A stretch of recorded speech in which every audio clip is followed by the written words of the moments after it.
So hey everybody, how's it going? Thanks for stopping by again to the live stream. For those who are new to the channel or new to the live streams, we do these every Wednesday night at 8 p.m. Eastern, going till about 10:30, depending on how the conversation is going, other things like that. Very hot day here in Southern Ontario. You could probably tell because Brianna is radiant as always, but I'm just plain sweaty. So we're going to tough through this. We haven't set up our air conditioning yet. Today we'll also be talking about some tricky subjects, right? We'll be talking a bit about George Floyd. We'll be talking about Joe Biden continuing to stick his foot in mouth regarding Charlamagne the God. We'll also be talking a bit about the Amy Cooper, Christian Cooper story, which I've touched on in videos, but are still very important. And so we'll definitely be touching on all of those things in this video. In addition to that, we'll be taking questions as we normally do. And I believe we actually already have a super chat, don't we? Yeah. Yes, we do. So Samantha Sider, and just rest in peace, George Floyd. Yeah, Samantha, thank you for the support for the channel, and thank you for helping us open up this really important discussion. For those who don't know, George Floyd was a black man, an African-American man who lived in Minneapolis, Minnesota. And you've seen the tapes, you've seen the clips. Like a lot of people have chosen to do, I've chosen not to reproduce that imagery. And that's why I chose my cover to be a picture of George Floyd, as he lived, as a regular person, just like you or I, to underline that his humanity and his dignity, but, and not to cause any additional trauma, especially when you can find it in other places. But essentially what happened is a police officer, Derek Chauvin, I don't know, it's when Americans have French names, sometimes they say them weird, but if it was a Canadian, his last name would be Chauvin, basically pinned him down with his knee in the back of his neck for minutes. And eventually, Floyd lost his life because of that. The police officer took his life. And there were other police officers involved, but that was like the essential relationship. And, it brings direct memories to, just a few years ago, the I can't breathe moment, which became an international headline, and that was, more officers, but it was a similar story of an unarmed African-American man whose life was taken by the police. One in New York, but this time in Minnesota. It's happened in big cities and small cities and red states and blue states and, all these sorts of places. It's something that transcends the American experience. And I think it's absolutely abhorrent. Now, the one thing you can say here is that, the mayor of Minneapolis acted quickly, right? And basically took... are we losing? We might. Did people lose us? I think so.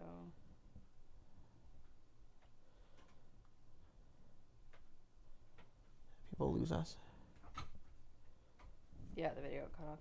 Okay, leave a comment. We'll be right back.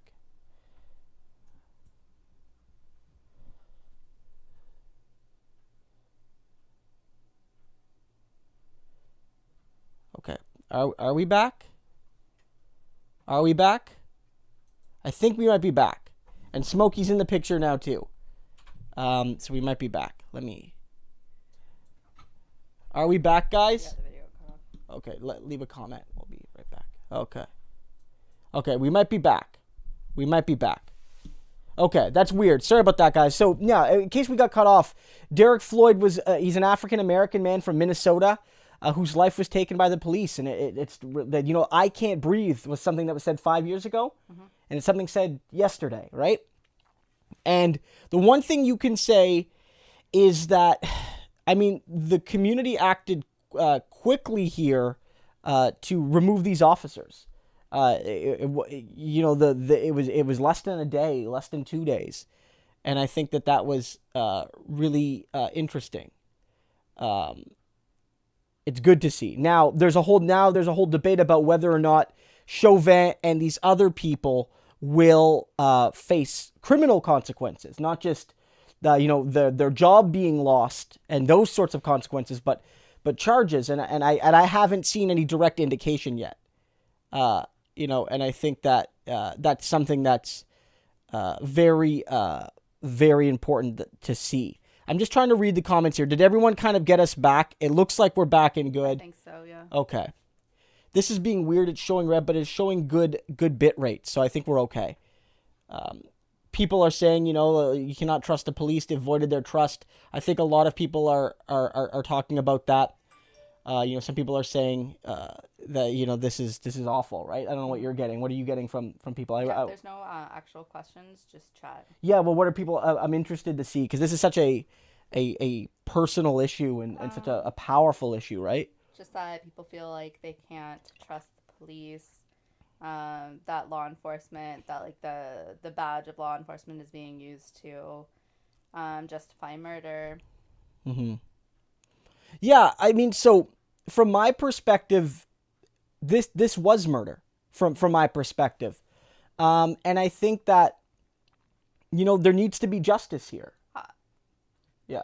Look, I think we have to be careful about saying that this was murder. It appears like it was murder. There should be an investigation if charges laid, right? Yeah. Yes. From my perspective, it looks like murder. From my perspective. Of course, that person, even the most abhorrent people, deserve their day in court. But I hope that day of court actually comes. It's for far too many officers, they've been able to avoid that day in court. And hopefully in this case, that doesn't happen.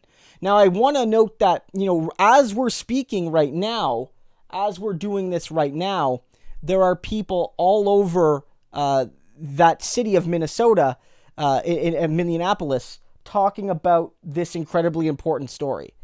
And I think that that's something that we have to be cognizant of. There's protests all over Minneapolis. Mm-hmm. And unlike the protesters we've seen responding to lockdowns, mm-hmm. These protesters have been met with tear gas and projectiles of various types, direct police force, in a way that the overwhelmingly white conservative protesters faced in Michigan, Pennsylvania, and all sorts of states all over the country. And I think that it shows the sheer hypocrisy, the sheer favoritism of the American injustice system, and how, for some people, the police are effectively a personal guard service, and as for others, they are a much more hostile component of their daily lives. And I think that with George Floyd, we're seeing this maybe in real time, even quicker and more vividly in some ways than in other cases. And I think that when it's juxtaposed to what we've been seeing in the United States, in the state capitals, we're really getting a sense for what's happening. Mm-hmm. What? Oh, Brianna's say something. Now, some people are talking about capital punishment and things like that. I want to make it clear that I don't support that particular punishment in any case, no matter how heinous. Canada currently doesn't have it, and I agree with that position. That's my position. Some people, very few people from my perspective, need to be imprisoned for life, but I believe most people are rehabilitated, or have the ability to be rehabilitated. Now, maybe that makes me Pollyanna a little bit, but it's something that I believe. Even awful people.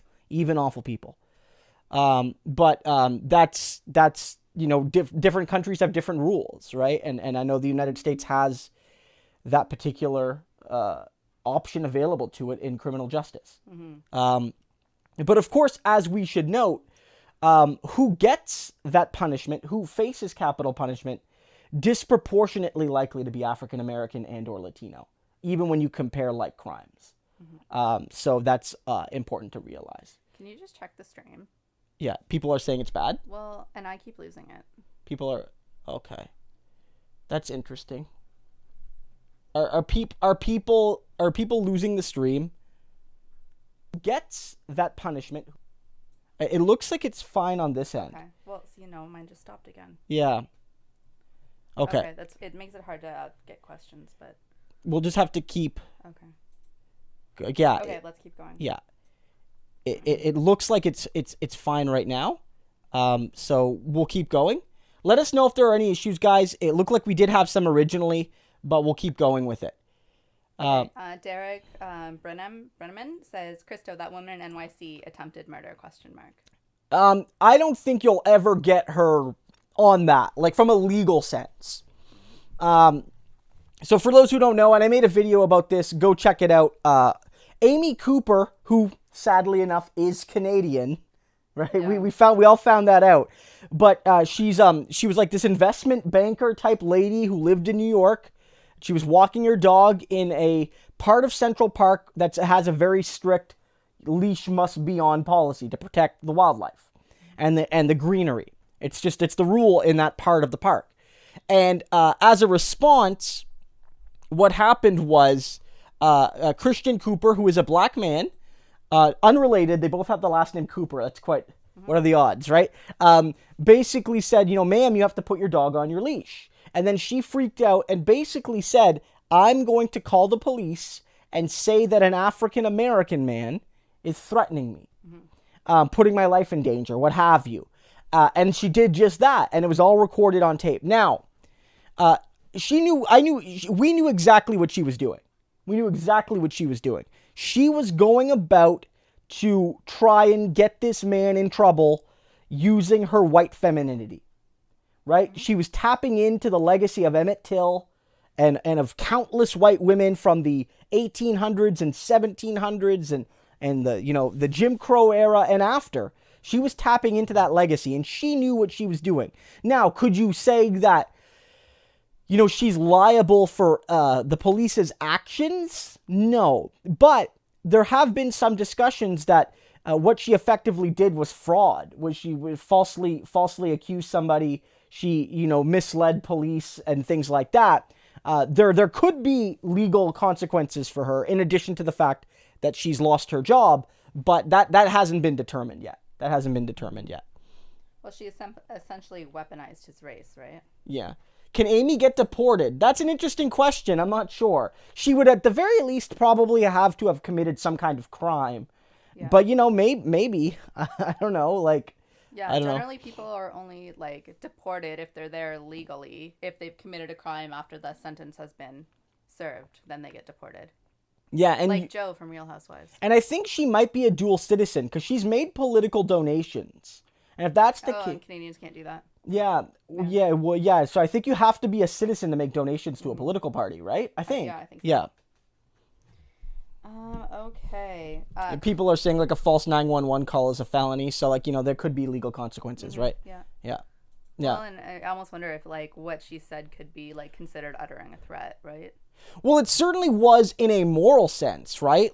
If you don't do this, I'm going to call the police. And is that a threat? I mean, I don't know. Neither Brianna or I are lawyers, but she certainly threatened him. But did she capital T threaten him, right? I don't know. I don't know. Right. Okay. I can't. Oh, we got a couple of super chats just in. Yeah, the Are you gonna put them up? Yeah, well, no, the dashboard is being a little weird here, so I have to refresh it every few minutes to actually get that there. So there's these two right here. The first one was the one you already read. Yeah.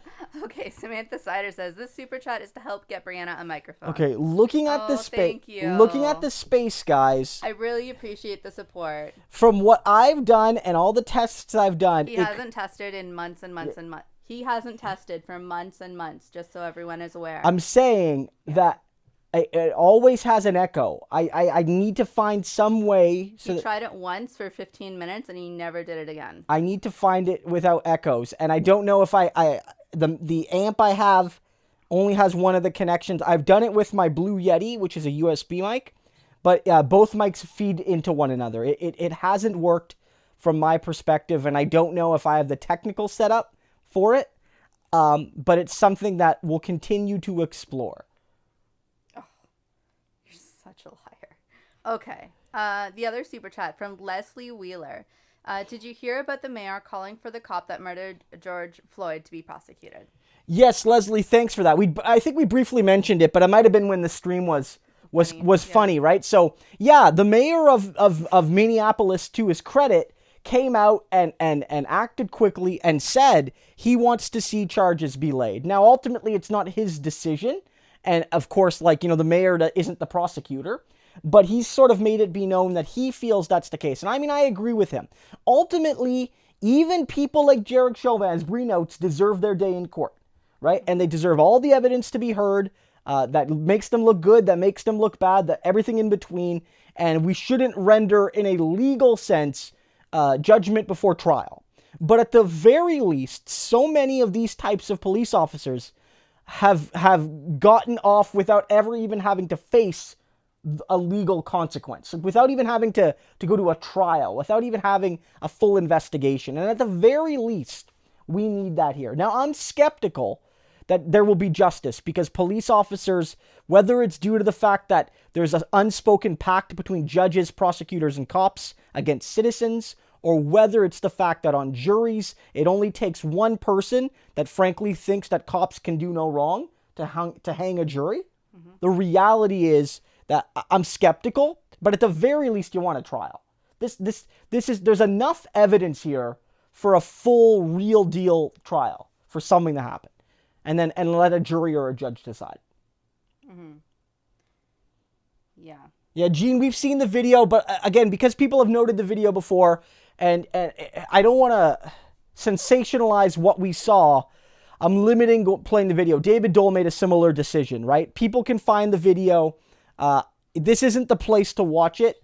We know what happened, and I think that if you do see it, there's no denying. From my perspective, again, that what Derek Chauvin did to George Floyd. Mm-hmm. Yeah. Okay, so Derek Brennan said, back to George Floyd, did you follow the Unicorn riot coverage? Local live broadcast. How do you get your info?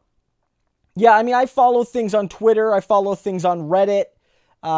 Social media in general. That's where I get a lot of my info. Just contacts that I trust, people that I trust. Just sometimes, mainstream news, I don't always agree with their analysis, but, sometimes mainstream news has the boots on the ground. So, you look at MSNBC, you look at NBC, CBS, ABC, they have outlets in all these cities.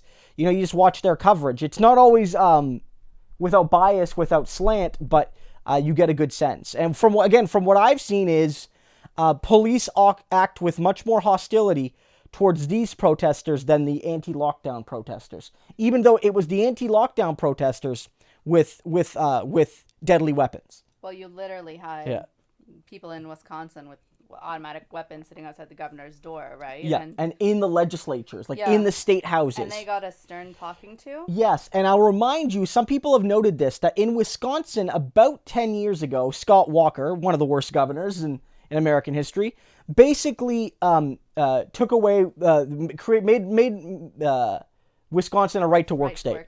Right-to-work is the worst thing that's happened in American labor law in the last 75 years.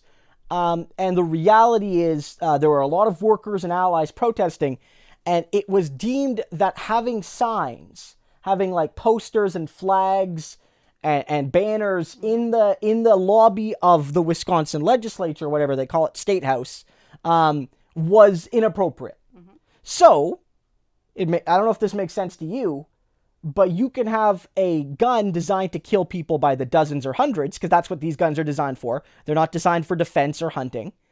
But you cannot have a sign saying $15 in a union, or all workers deserve collective bargaining. I mean, to this day, you can't wear, your union shirt or pin or whatever into municipal government offices, but Yeah. Okay. Ready for the next question? Yeah, for sure, 100%. Guy Julian says you need to get rid of some of your Trudeau books. LOL, just kidding. Look, people note this all the time. Most of the time, it's pro-Trump or conservative people who will show up on one of my videos just sort of randomly, and then they'll basically be like, oh yeah, I'm gonna listen to you. You're just a Trudeau crony or something. And it's like, one, like, I'm a Canadian historian. Of course, I have a lot of books on famous Canadians. Two, like, I wrote a book on Trudeau, and it's not a positive portrayal of Pierre Trudeau. And three, even the books I disagree with, as any decent historian will tell you, you don't just read the stuff that you agree with, right? And so that's certainly something that people often notice. People will often take a look at my bookcase and be like, what books does he have? And they'll notice the Trudeau ones, and they'll make like the Justin Trudeau connection, even though all these books are about his father, Pierre. Yeah. Yeah. Adam B says, Christo sounding like a liberal right now. Put out an exploratory committee on the mic. This is my favorite part of the live stream. Yeah. Brianna's favorite part of these, there's two things. One, like Smokey coming on, because you guys love that. And then two, you guys roasting me.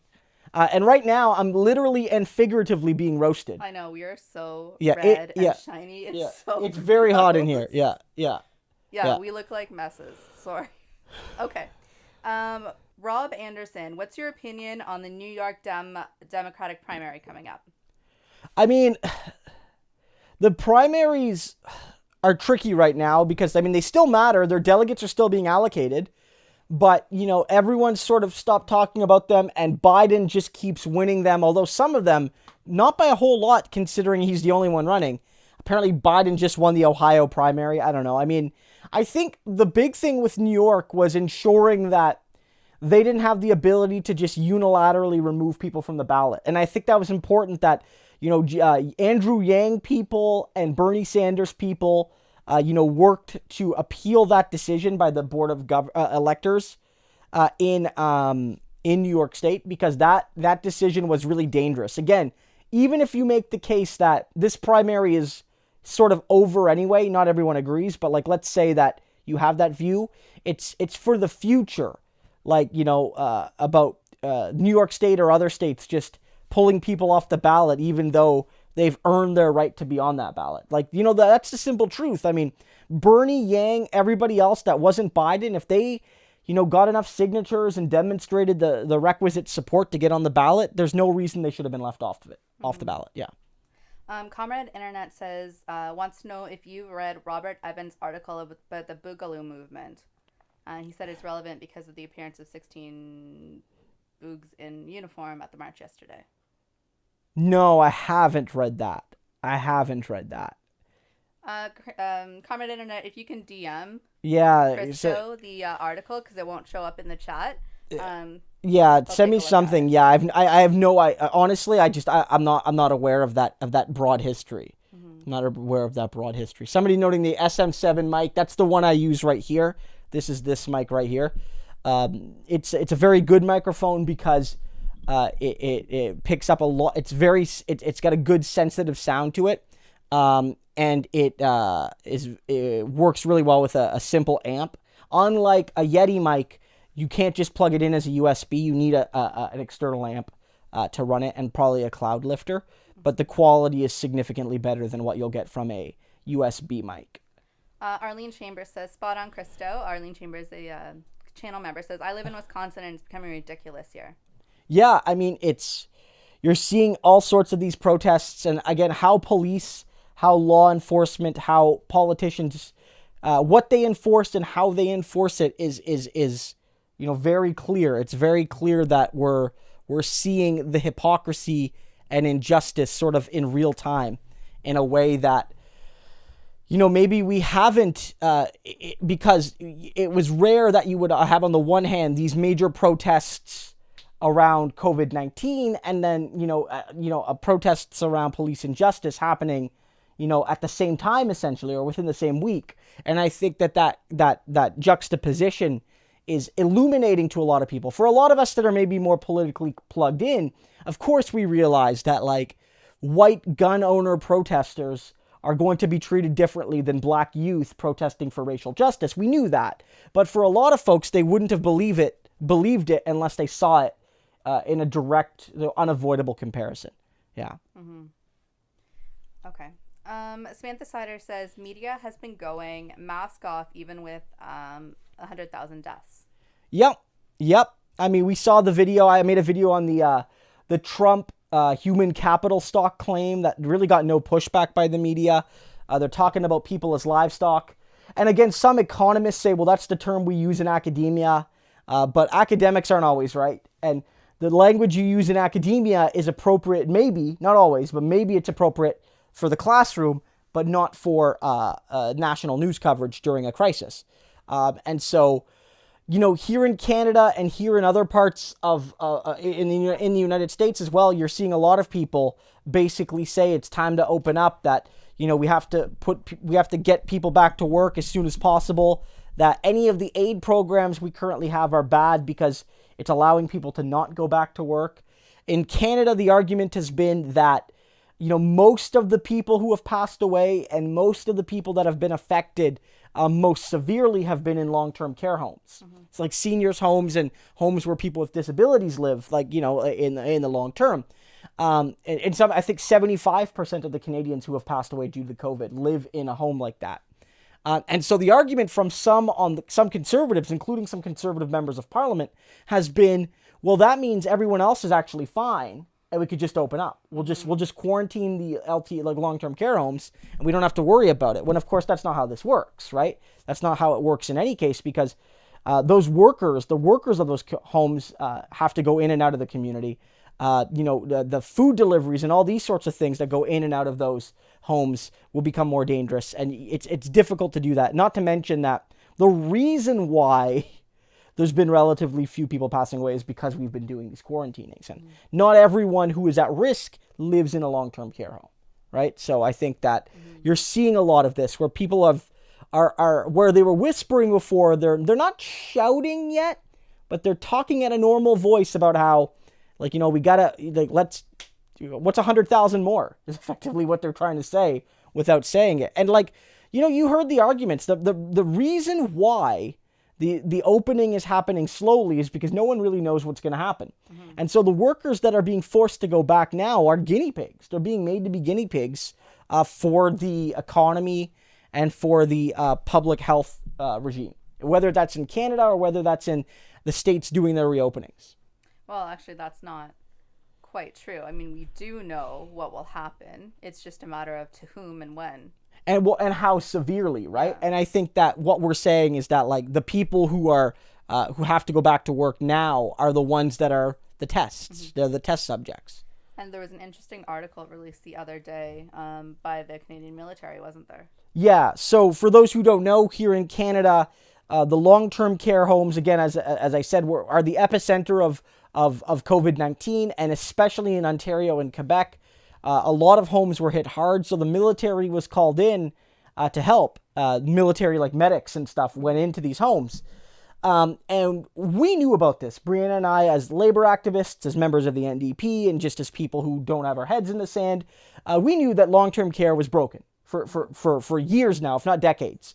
But the military reporting on it basically said, look, people are wallowing in their own filth.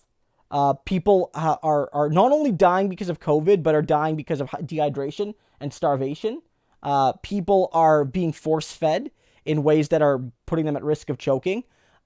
People are going days without getting to go to the washroom. People are going days without being able to get out of bed. Well, without being changed. Without being changed, exactly. People are heard crying for help upwards of 2 hours without getting any attention.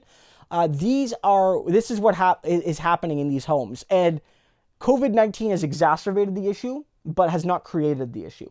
And so you're hearing a lot of liberals and conservatives, pretend that this is the first they've ever heard of this, but this has been happening for 10 years and more under the previous Liberal government and the current Conservative government. And I think that, there's a major reckoning. And I think that what a lot of us are calling for is, the end of profit motives in healthcare. Because for a lot of my American viewers, they assume that our healthcare system is Medicare for all, but it isn't. Our healthcare system is universal for what it covers, but it's just as private and exploitative and crappy as your system for everything it doesn't cover. So your doctor visits, your surgeries if you need them, if you have to go to the hospital, a lot of stuff's covered, and that's good. But if you need medicine, uncovered. If you need glasses, uncovered. If you need physiotherapy, uncovered. You need to see mental health experts. Largely, that's uncovered. Unless you try to kill yourself. And it's and then you get a psychiatrist. Yeah, but after a long wait. Exactly. But for the most part, it's private. Yes. And one crucial one is, for the most part, long-term care, senior living, things like that, is private. And there's been a renewed push to see that end. And I think that there's going to be an increased effort by Jagmeet Singh, the leader of the New Democratic Party, our Social Democratic Party, unions, seniors advocates, to basically say that we need to do far more to take care of our seniors, disabled people, the most marginalized, and to not put profit ahead of their lives. And that's the big issue in Canada. I don't know about in the States, but in Canada, we've done a good job in general at preventing the spread and passing and deaths from COVID-19. But where we've objectively failed is in long-term care. We've failed more than almost any other country in the world in that particular aspect. Yeah. Okay, ready for a new question? For sure. Okay. Lisa Hildebrand, it's always great to hear from Lisa, says, woohoo, good news out of Alberta. Calgary leaped into the new millennium and banned conversion therapy. Alberta's energy minister, Sonia Savage, had her butt handed to her by Greta Thunberg. Yeah, I saw that. So the couple things from Alberta. Alberta is one of Canada's more conservative provinces, and gradually over the last few years in Canada, there's been an effort to ban conversion therapy. That's the thing where parents will send their teenager who identifies as gay or lesbian or bisexual or trans or whatever, and sends them away to a camp to basically cure the gayness. Pray them straight. Pray the gay away or cure the gay away or whatever. And these are basically being moved as illegal in much of Canada now. And I think that's the right way to go. And specifically with regard to pipelines, Alberta is Canada's oil hub. And so they really want pipelines. And so a minister of the Alberta government, a cabinet minister, basically went on a podcast and said, well, now would be the perfect time to build a pipeline. You can't have more than a couple dozen people protesting. And then she got slammed by people all over Alberta, of course, but all over Canada, and even Greta Thunberg came out and said as much, that this is ridiculous. And, Greta Thunberg has a platform of millions, and this lady's just some random minister from Alberta, and, it wasn't a good look. Even some of the people that support pipelines, like Rachel Notley's party, and I disagree with her. The Alberta NDP is a pro-pipeline party, but even they were like, this is a bit much. This undermines public faith. This is trying to use a pandemic, a crisis for political gain. Even if we happen to agree with the construction of pipelines, that's no excuse to revel in the fact that people's freedoms being curtailed is an economic opportunity for you and your friends. Mm-hmm. And I think that was important to note. Okay. Adam B says, what do you guys think about the sale of the Toronto Star? I mean, it's not great. It's not great. I mean, in general, the sale of it would depend who bought it. But from what we've seen, and the deal, to be fair, is not 100% finalized. I mean, I do expect it to happen because the owners are paying, almost a third more than the current share value. Mm-hmm. So that's a pretty good deal for the shareholders. So I expect them to take the deal. And a lot of the big shareholders have already kind of said they would go with it. But the owners, according to some research done by Jonathan Goldsby at Canada Land and some others, have basically found that they're largely conservatives. They've donated to the Conservative Party federally and provincially. They've donated to Maxime Bernier, one of Canada's far-right lunatics. Before when he was when he was running for Conservative leader. To be fair, I don't think they've donated to him. His real crazy wasn't out yet. Yeah, he wasn't. Well, yeah. I mean, that's a debate. But the point was, they've donated to Conservatives almost exclusively. There are a few Liberal donations when they were running against an NDPer, and so that's the kind of thing we're seeing. And so, for those who don't know, the Toronto Star is a people see it as a left-wing paper, but really it's a centrist paper. But in Canada's media landscape, if you're seen as centrist, you're kind of on the far left. Because almost every major newspaper in this country, the national or regional, is owned by Post Media or the Thompson Group. And they're all kind of right-leaning. So whether the National Post, the Toronto Sun, like the Whig Standard here in Kingston is owned by Post Media, which is a conservative outlet. We have like a conservative media hegemony in the newspaper business, at least.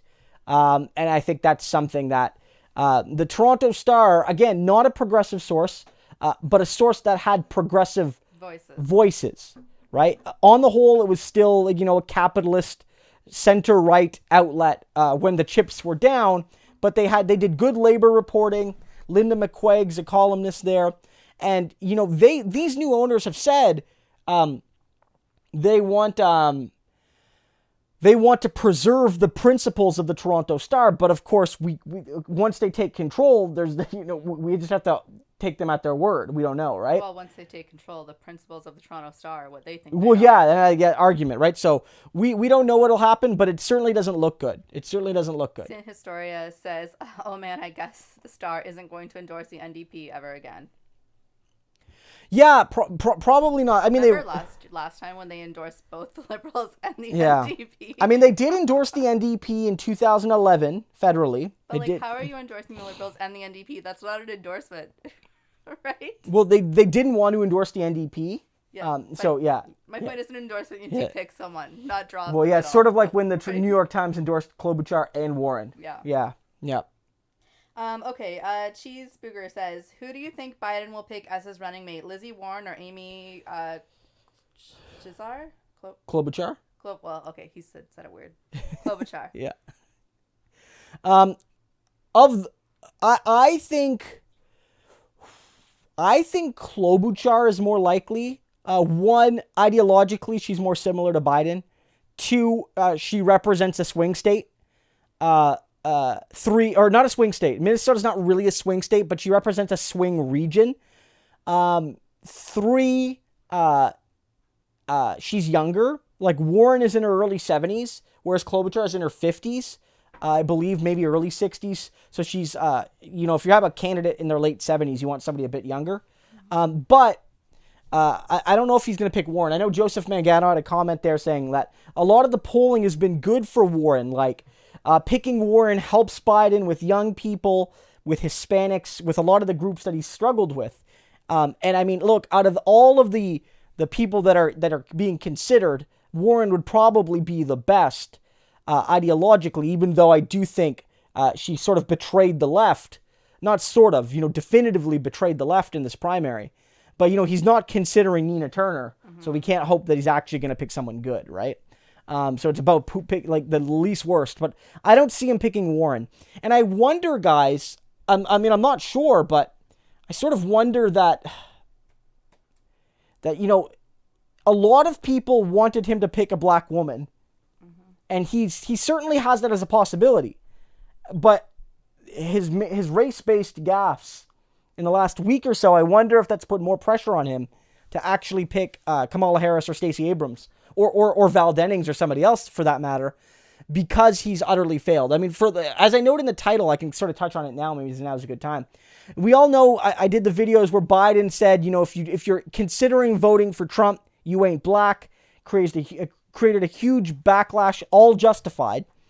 And then yesterday he does a CNN interview with Dana Bash, and basically comes out and says, I was being a wise guy. I was trying to make a joke. But he was being a wise guy too, and I responded in kind. So what Biden said, so he hasn't learned his lesson. Biden basically said, Charlamagne the God was joking around with me, teasing me, so I teased him in return. But all Charlamagne the God was saying was, black media deserves respect. We feel that black women's loyalty to the Democratic Party should be considered. And we also have concerns that picking somebody like Amy Klobuchar is not going to drive the enthusiasm needed among black people to win this election, right? And that's like what he was saying. And now you might disagree or agree with Charlamagne the God. I think his points are more correct than they're not. But he certainly wasn't being a wise guy. He was being perfectly reasonable and with Biden. I think so anyway.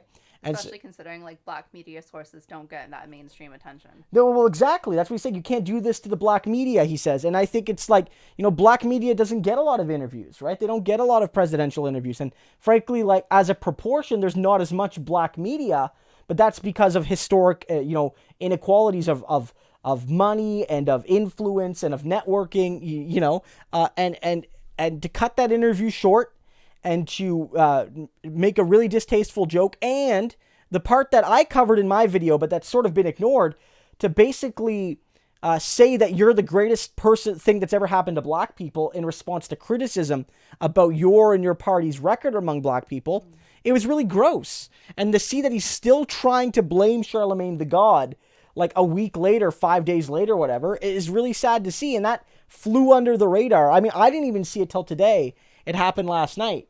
Dan Cordovan said Charlamagne was not joking around. He was asking Joe Biden a pointed question that deserved an answer. Yep. I mean, that's Dan, you're 100% right. 100% right. It was extremely appropriate. And it was great. Like the Breakfast Club isn't strictly seen as like journalism in the way CNN or PBS or whatever is, but that was some of the best like journalism I've seen around Joe Biden in a long time, in terms of like an interview that was like straight to the point, asked important questions that mattered to the people that were watching. It was fantastic. Held Biden to account. He wasn't trying to ambush Biden, but he wasn't like there to throw him softballs, right? It was a great interview by Charlamagne the God. That guy should get his own show on CNN or MSNBC. Yeah. And, because it was fantastic. He did a much better job than all the quote unquote real journalists we see. All right. We have a super chat from Samantha Sider. And she says, great to see Smokey chilling with you for so long. Thank you, Samantha. Yeah, I don't know why he's there tonight. Maybe there's like a piece of glass here. Maybe it's cool. Oh, I knocked over a thing. I woke him up a little bit. Maybe he'll go back to sleep. My fault. Maybe you should clean your desk up. Maybe I should clean my desk up. Samantha, thank you so much for the support. Comrade Internet noted that not enough people have liked this stream. Again, I don't know what it does, but if you click the like button, it apparently helps to stream. If you share it, maybe get some friends that might like it. Let people know we're going on right now. It really helps to support the stream, and YouTube takes that as a signal that you like what you're seeing, and they show it to more people. Mm-hmm. So that's something to consider, guys. Okay, Craig Adolph is here. Great to see Craig here. And he says, looking at the purchase of the Tour Star by conservative backers and Harper's recent comments about how the media was against him, how can the left respond to the media power deficit in Canada? I don't know if that's a bit of a sarcastic question or if he's serious. Well, yeah, Stephen Harper said that he was like at a PragerU event of all things, right? Yeah. But yeah, there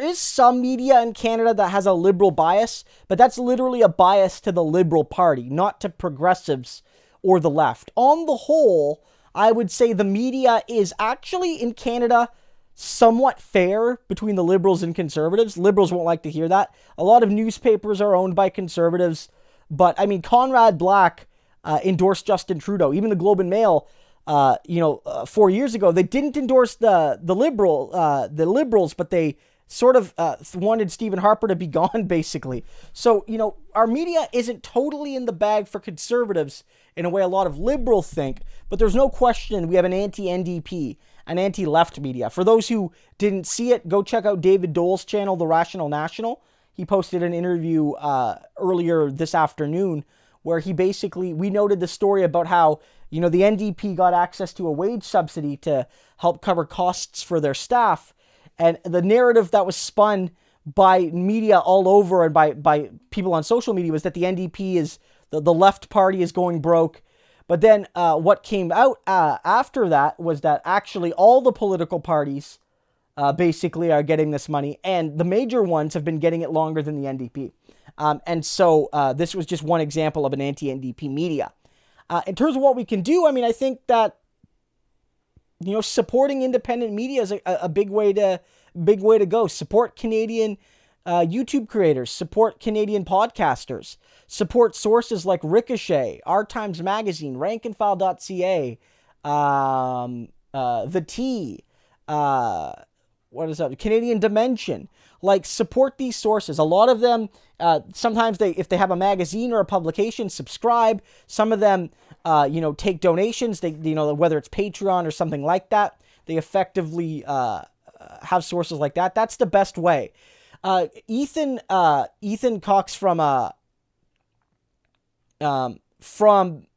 Ricochet made a great point last night, that there's basically two types of media emerging in like the Western world, at least North America. On the one hand, you have newspapers and sources that are basically vanity projects or ideological projects for extremely wealthy people.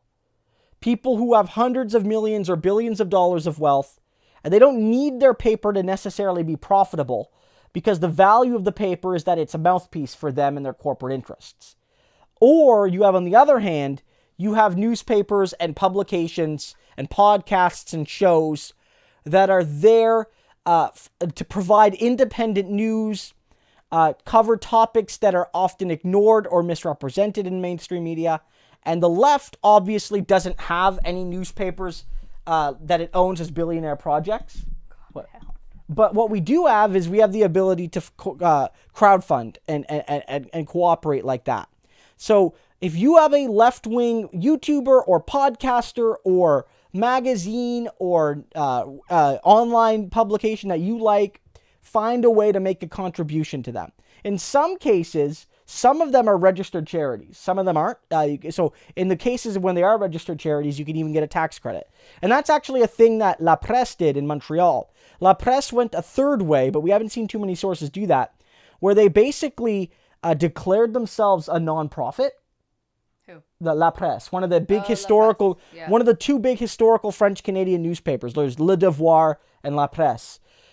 Basically said, we're a non-profit now, which means that you can actually donate money to them and get like tax receipts and stuff. No major English Canadian newspapers have done that, although maybe that's a path forward too.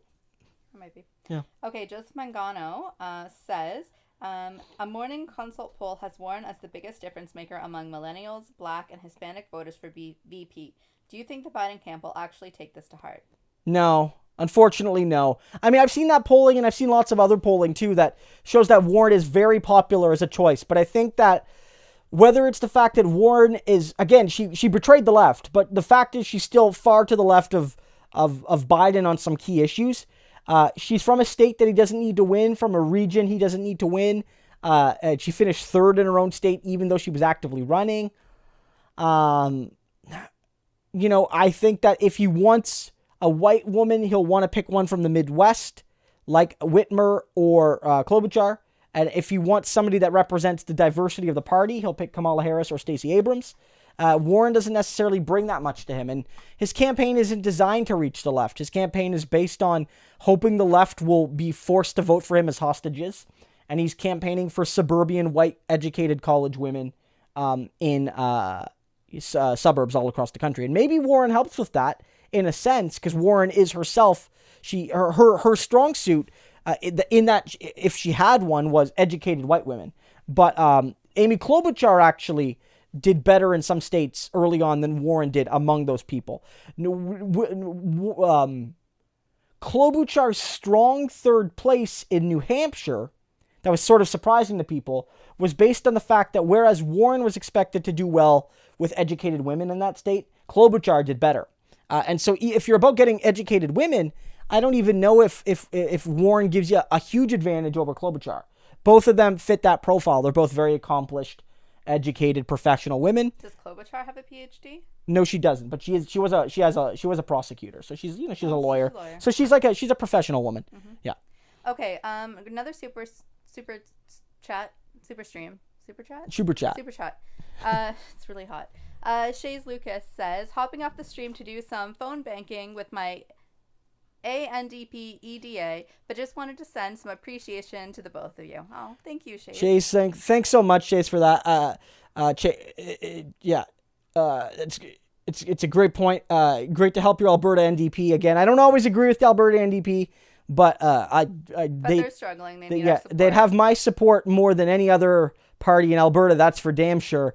And they do a lot of great work. Again, Alberta is the only province in this country with a $15 minimum wage. So whenever the other NDPers like to rip Alberta for that, we should remember that none of us have a $15 minimum wage, and they've had it for a couple years now. So thanks to Alberta for that. And thank you for your support. It means a lot, like both tonight and ongoing. Okay, another super chat from Arlene Chambers. Arlene says, Stacey A is a sellout, won't help with the left. Nina T is the only choice. Yeah, Stacey, I mean, I don't like Stacey Abrams, guys. I mean, I don't hate her. I don't really know enough about her. I do know that she took Bloomberg cash when it looked like Bloomberg was going to pass Biden. She said at one point her favorite book is Atlas Shrugged by Ayn Rand, which is a red flag to me, the reddest of flags. Yeah. She helped Joe Biden lie about New York Times reporting on Tara Reade. Basically, the New York Times did a piece on Tara Reade, and it didn't take sides. There were problems with the piece, but it basically sort of did, here's what we know. Right? It was sort of a recap piece. And then Stacey Abrams said that the New York Times said that they found Tara Reade uncredible when that actually wasn't said, like once. Not even, her lie was so bad, the New York Times had to come out and basically correct it and say like, actually, like we never said that, and that's a lie from Stacey Abrams in the Biden campaign. And so I don't think she's going to be picked necessarily because she doesn't have a whole lot of experience. I think that Harris is more likely to be picked. And Harris is better than Abrams, I think.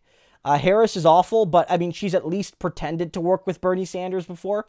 I don't think Stacey Abrams has ever really done anything with Bernie. Yeah, of course, Nina Turner would be fantastic, but there's no way Biden would ever pick Nina Turner. Like we wouldn't, like, he's not going to pick her. She'd be great.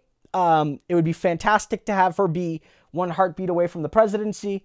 But he's not picking Nina Turner. Now, do I want to see Nina Turner run for president or Senate or Congress soon?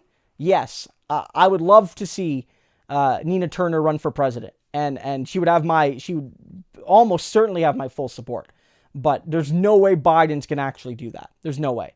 Even though, because if you're looking for a way to signify that you believe in diversity, and I get that. I'm fine with Biden saying, I want to pick a woman to be my VP. But if you want to say, I believe in diversity, and you want to actually reach out to progressives, I think picking someone like Nina Turner would be a fantastic move. But it won't happen. Mm-hmm. It won't happen. It won't happen. Mm-hmm. Okay. Can you say Toronto? Toronto. Okay, Bob Beatty says you say Toronto like a true Canadian who is not from Toronto. Well, apparently it's something, I read something once where it's like Americans or foreigners, they might say Toronto, like Toronto. But Canadians will often say it where it's a bit more mashed. Well, they'll say like something like Toronto, right? Where it's like you the first T is hard, but like it's like Toronto, right? Like it's almost like it's Ron in the middle instead of like Ronnie or Ronald. But apparently Torontonians will say it like Rono. Like they might even say it like Krana, like almost like there's a C in there somewhere. You know? No. Yeah, like Krana. Krana. No, Trana. I've heard it with the CH, the Krana. You have not. Yeah. You're making that up. I've heard it with the Krana. No, you have not. Yeah, for all the Americans out there, that is not how you say Toronto. Krana. Toronto. Yeah. Toronto. Yeah. It's Toronto. If you say Toronto, like that's pretty good. Yeah, that's pretty good. Now we're all gonna get all the people saying, "Yeah, nailed it." Who nailed it, Christo or me? I need to know who is right, me or Christo. It's me. It's Toronto. Trana? Oh, Bob. Toronto. That's what I'm saying. Trana, yeah, Trana. Almost like trauma, but Trana. Yeah. Yeah. I really want someone to say I'm right. Bob says never heard Krana. Maybe. Yes. I don't know. Okay. Huh. Okay. All right. People are like Corona. So some people are mentioning the Biden thing that you didn't want me to talk about. No. This is a dignified. Wait. I'm gonna say. No, this is a dignified. Okay. So I made the video on Biden this afternoon, right? Talking specifically about the Biden not being able to function without a teleprompter. But there was a bigger story in that, which is apparently that Joe Biden may or may not have farted during that. And Brianna was like, you're not allowed to cover that. You are forbidden. It's like, can I mention it? And say, like, you know, she's like, no, you can't mention it in your video. And everyone was talking about how Biden farted on his stream. So if you guys want to see that, it's not covered in my video because Brianna censored me. Yes, I absolutely did. Yeah. People are going on about Toronto. People are saying like Trona, like trauma, like trauma. Toronto, Toronto. So people are saying it's almost like there's a TR at the beginning. It's like it's like Tron. It's like tra. Brianna is right. Yeah. Someone screenshot that and send it for me. I'll put it on my wall in my office. Lance says, as Torontonians, we pronounce it "quote unquote" center of the universe. Yeah, I mean, look, that's not inaccurate. That is not a lie. Yeah, it's not inaccurate. Yeah. No, not at all. Not inaccurate at all. All right, do you want to actually take a real question? Yeah, for sure. People are going on about this Biden flatulent thing though for a little bit, so you might have to deal with that. Well, you might have to deal with that. I'm certainly not. Okay, Lisa Hildebrand says, when do you think Trudeau will release the action for missing and murdered Indigenous women and girls? I'm not sure. That's a good question. I guess it depends on the politics. If it makes his government look bad, you might expect him to release it in the summer while COVID is still on everyone's mind. Because the most media resources will be dedicated to covering the pandemic still. And with the MPs not being in Ottawa, it'll be hard to make it the same kind of story. If he feels he can make political advantages from it, maybe he can. Maybe he can announce it and then say he's going to do more. Then maybe he wants to wait until COVID is no longer the main story. I think, Jagmeet Singh is right that this is what's happening right now is important. It's unprecedented what we're going through in Canada and around the world. But the justice for Indigenous women and for Indigenous girls, for Métis and and Inuit women and girls, is central. Is central, and especially right now where women who were already facing those sorts of challenges, they're magnified as it's harder now to leave home and find safety. It's like that's a story that we can't bury right now. We can't bury it. So I think it should come out ASAP. People want to know if you got your hair cut. No, I didn't. It actually looks really bad right now because I'm so sweaty. No. Like most people, I don't even know, are hairdressers even open now in Ontario? No, I don't. Either they're not opening until July, apparently. Either they're not open, or some businesses have started to open in Ontario. Mm-hmm. But I haven't been to a hairdresser since before the pandemic. I've actually been at home pretty much every time. Brianna and I have gone to take our son to the park once or twice. Normally we just play in and around our yard. And we've gone to a Starbucks drive-through once. Yeah. Okay. And barring that, I have literally not left the house in 80 days or so. Okay. Like our property. So I've been very good at social distancing. All right. Joseph Mangana says, so I guess the NHL season is officially over. Joseph, the regular season. Now, the playoffs, they're at least preliminarily, they are planning to have them. They're going to expand it to a 24-team playoff. And kind of go from there, which I think it looks pretty exciting, actually. And I hope we get something, but obviously not at the expense of public health and safety and the safety of the players. But I hope we see something. Mm-hmm. It'll be good to see some sports. They are playing soccer again in Germany. The Bundesliga is back in play. They're playing in empty stadiums, but they're playing nonetheless. Mm-hmm. Here, I'm just going to get some water. I'll be just right back. I can get you water. So what am I supposed to do now? Just take the next question and I'll be right back. Okay. Sean Anders Notch says, Christo, any thoughts on Horwath condemning Joel Harden for supporting Palestinian lawmaker Khalid Jarrah? I'm starting to lose faith in Horwath's ability to lead the ONDP to a win. Well, I mean, in general, I'm supportive of left MPs or MPPs and MPs like Joel Harden and Alexander Boulerice and Matthew Green and Nikki Ashton when they call out injustices in Israel and Palestine. And I disagree with Andrea here. In terms of her ultimate ability to win the election, it's too early to tell. Some polling is indicating that she's really struggling, although she remains popular. I think that we're living through a bit of an anomaly right now. The Liberal leader is not popular, and he hasn't really been speaking. And he's at risk of, I think, tanking his party's numbers as we go forward. Who knows what will happen in the next election? I find it unlikely that Horwath won't be the NDP leader going into it, even if people wanted her gone. I mean, I don't see an The reality is she's got one more. Like, this is her last one. If she doesn't form government. Like, for her to be replaced, there would need to be significant moves from the caucus or the labor movement, some kind of organized faction within the party, and no one seems ready or willing right now to replace Andrea Horwath. So I disagreed with her on how she responded to Joel Harden.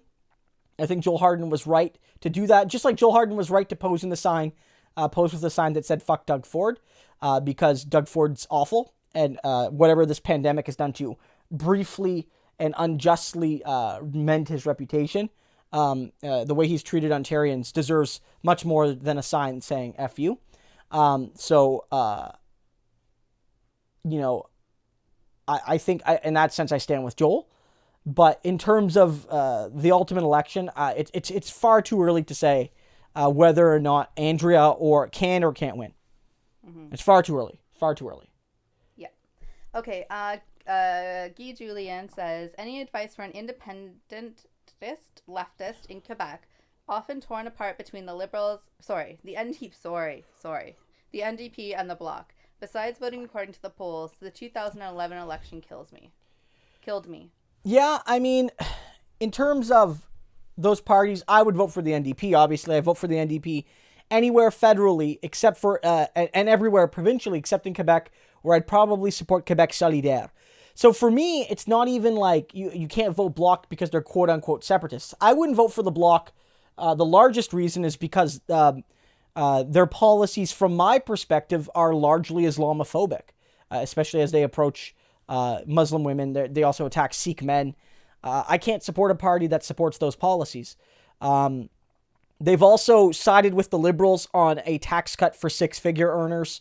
They've sided against the NDP's calls for a national long-term care strategy. I don't see the Bloc as nearly as progressive as their image is, and so I would just never vote Bloc no matter what in Quebec. But I would also never vote Liberal, Conservative, PPC, or Green anywhere. So that's for me, it's an easy decision. Provincially in Quebec, my vote would be firmly with Quebec Solidaire. I don't care that they're ostensibly a separatist party. That's irrelevant to me. They have the best policies. Okay. Anthony Issa, any thoughts on Quebec media? This is turning into a real Canadian stream tonight. It is. We're getting a lot of good CanCon questions. Quebec media is like English Canada. They do have they have Quebecor, and English Canadian media has some of the same dominant forces. They do have La Presse and Le Devoir, which are not as enmeshed within the broad North American corporate media. They have a different media landscape because of the language barrier. And their media is different because even beyond Canadian media, Canadian media is largely inundated by American media. And and that happens in Quebec too, don't get me wrong. But, because there's no French media, like CNN, MSNBC, all these sources, they don't make French content. Quebec gets its news overwhelmingly within Quebec. They also get news from France and stuff, but it's a more independent media landscape relative to Canada's media landscape, which is more enmeshed within the North American model.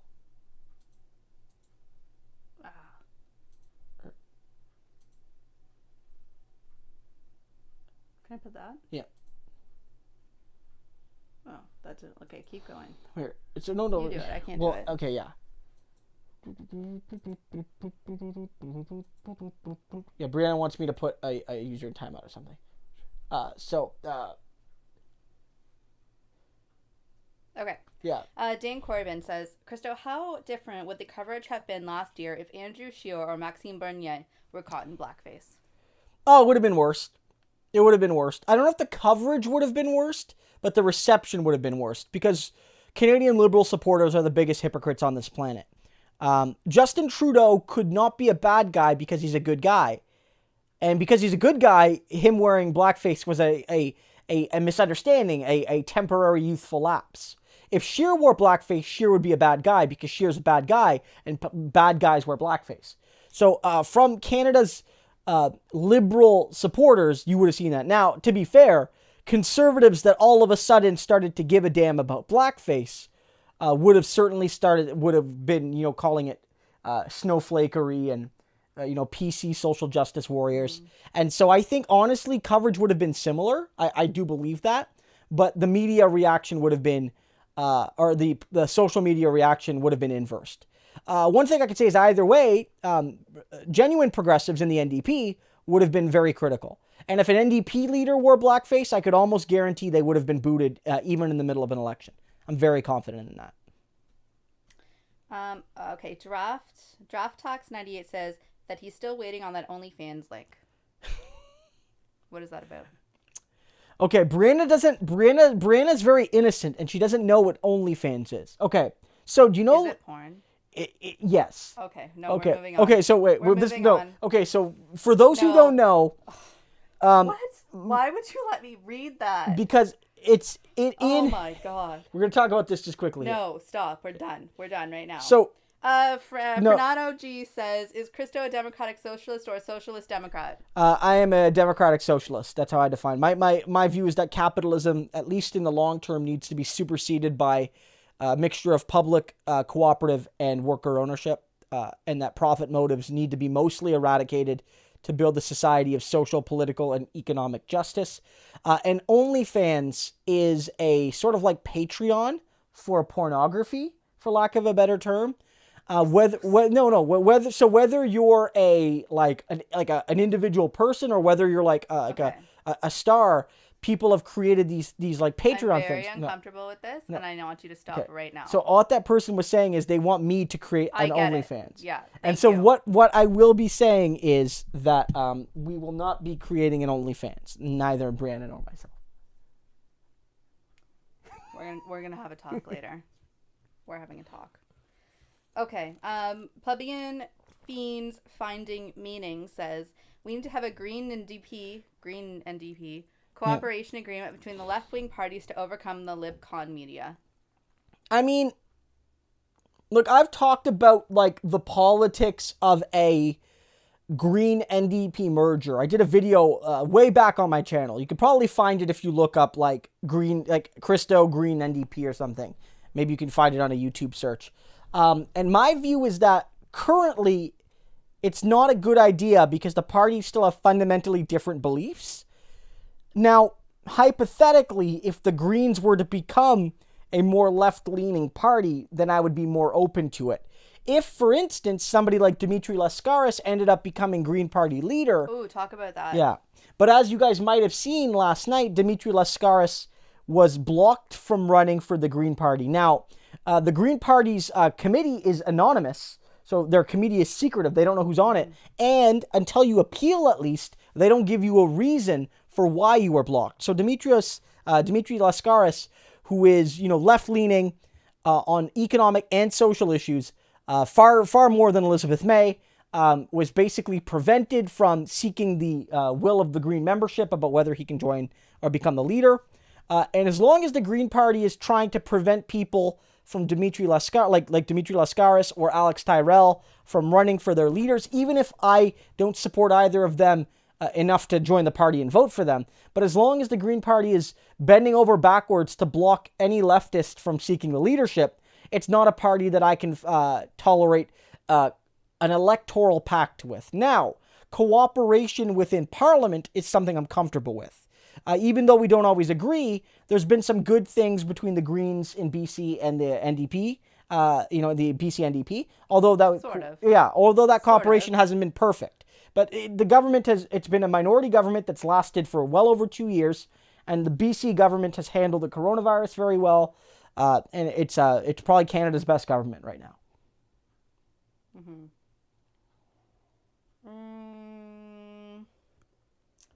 I don't know. When does Biden have to announce his VP? I think he has to announce it by convention, because when he's nominated, his VP is also sort of nominated at the same time. But other than that, I don't think there's a hard and fast rule. Announcing it will be based on, politics, right? Is he going to wait until a certain moment? Does he want to time it for a certain policy announcement?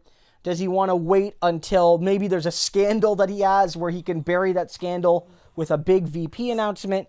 It's a mixture of, doing all the vetting of all the people he wants, and then, we might be, did we lose the stream here? Maybe. Yeah. Let's see. We're going to see if it, are we back?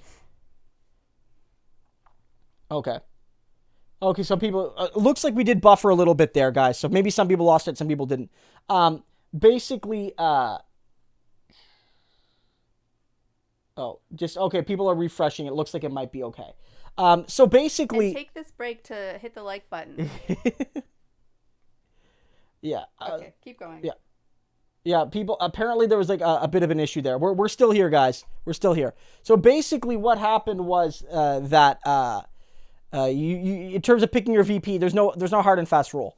I assume he'll announce soon, but apparently he's vetting people, and that vetting can take a while, right? At least hypothetically, you want to do a good job vetting your vice presidential choices. So it could take a few more weeks. I'm not sure. Although maybe he's closer to a decision than we think, and he's just trying to hold out on announcing. Mm-hmm. But again, before when's the Democratic convention? It'll have to be before then. It'll have to be before then. When is it? Sometime in like July, maybe, but I don't know if the whole coronavirus thing, if it's been postponed or pushed back. Mm-hmm. It'll probably be mostly digital. Have you read Atlas Shrugged? It's a book people are talking about. Do you know what that is? Yeah, Atlas Shrugged is it's a book by Ayn Rand, which is basically... Oh, there you go. Joseph Mangano says, 1,000 pages of my life I will never get back. Yeah. Yeah. And so basically the book is about how rich people go on strike. I know what Ayn Rand wrote. I just didn't realize that's what it was. No, it's not very good. Yeah. People are saying there's hiccups with the stream and stuff. Mine stopped an hour ago and I can't get it back. I don't know what's happening. I don't know. It looks like on our feed here, the feed I'm getting, it looks like it's okay. Democratic convention. People are saying it's fine before then. So Sin Historia says, I think the NDP is actually starting to get some traction. Oh, some recognition now. I think that's why Trudeau is getting snippy at Jagmeet. He's feeling the heat. Yeah. No, I think you're right. They're actually getting mentioned in the media, which is pretty rare, frankly. Mm-hmm. So it's good to see. But we'll see if that lasts. But it is good to see that traditional media is at least recognizing that as these changes are coming from the government, they're being driven by the NDP and by regular Canadians that are demanding better. And I think that's a good step in the right direction, because Canadians need to see that. Most Canadians don't follow news beyond, maybe watching the nightly news or reading a few things here and there. They won't go out to find the story. They sort of need to have the story told accurately to them. And it's always a disadvantage for the left when corporate media won't tell the story honestly. Okay. I'm just a lot of talk about Toronto. We're talking about Toronto? It's okay. People are saying it's fine. People asking where we are. We are in Canada. We live in Southern Ontario. But this channel talks Canadian politics and American politics. Brandon says YouTube streams have been acting weird lately. I've been noticing that too, even just on our whatever it is. Sin Historia says, if Toronto actually thought we were the center of the universe, we wouldn't keep obsessing over comparing ourselves to New York and other world-class cities. I mean, yeah, that's a fair point. Toronto does often have a superiority complex in relation to the rest of Canada, but an inferiority complex in relation to New York, London, and other global cities. Bob BD says, "Rep that beautiful Greek hair," which is nice. Thank you. I also would like comments on my hair. Brianna's hair is so beautiful. It's so beautiful. It's so beautiful. Okay. Losing the War says, "I gave myself a haircut. It didn't go well." I'm getting there. Yeah. I might give myself a haircut. I don't know. Yeah. I don't know. Oh, do you want to talk a little bit about because people are mentioning like the NHL and soccer teams and stuff. So like, what is baseball? Baseball had some interesting thoughts the other day about coming back. Yeah, baseball, there's a discussion about coming back, and they're thinking they might do, like, you might play the entire regular season only by jurisdiction. So the AL East and NL East would play all their games together, and the AL Central and NL Central, and the AL West and NL West.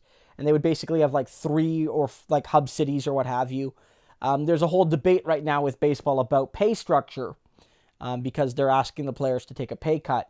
And the owners are saying, I think in an attempt to divide the union, are basically suggesting that the top players take most of the cut. Mm-hmm. And I hope that the lower level players who won't take much of a cut will vote for that. And it'll be interesting to see if how the PA approaches that. It's a different situation because, I mean, hockey and basketball got most of their regular season in, right? So there's not a whole lot lost. I mean, hockey got 70 or so out of the 82 games in for like the teams, most teams. Basketball, a similar amount. But baseball literally hasn't been able to start their season yet, right? Like, so it's a different scenario. There's more at stake for the players and the teams than there is in hockey, where, again, they did get a good chunk of the season in. Okay, so this is probably my last question, and then I'm going to go to bed. Mm-hmm. Okay? Mm-hmm. Alexander the Great says, Christo, if Canadians want to run for office, do they need to know French? That is an interesting question. No, not necessarily. A couple things. One, in Canada, there's no formal language commitment to run for any office. In Canada, federally, we have two official languages, French and English. But in terms of qualifications, you don't have to speak one or the other. Politically, however, the higher you go in federal politics, the more it's required you need to know French. Because if you can't win Quebec, you can't win. Yeah, French Canadian voters nowadays expect their prime minister, and English Canadians, expect their prime minister to be bilingual. There hasn't been a non-bilingual prime minister in quite a while. Now, sometimes their French isn't fantastic, but it has to at least be passable. There's never been a unilingual French prime minister, but there has been historically. The English Canadian prime ministers have been unilingual. But not in a very, very long time. But in general, if you want to run to be a member of the federal government, parliament, in most ridings, you can be unilingual. Mm-hmm. If your riding is unilingual, or more accurately, if your riding is like mostly Anglophone, then you don't need to know another language. But in some ridings, it might be more important that you know Mandarin or Cantonese or Urdu or Arabic than you need to know French or English. Yeah. Because your 40% of your riding might be people who speak Arabic. Mm-hmm. And I think that's important, right? So to be prime minister now, you'd probably do have to be bilingual. To be in cabinet, you probably don't. But if you're running for a very high level, if you want to be a high level cabinet minister, it helps if you're bilingual. And if you want to do a cabinet position that's seen as having importance to French Canadians or the culture or things like that, you need to be bilingual.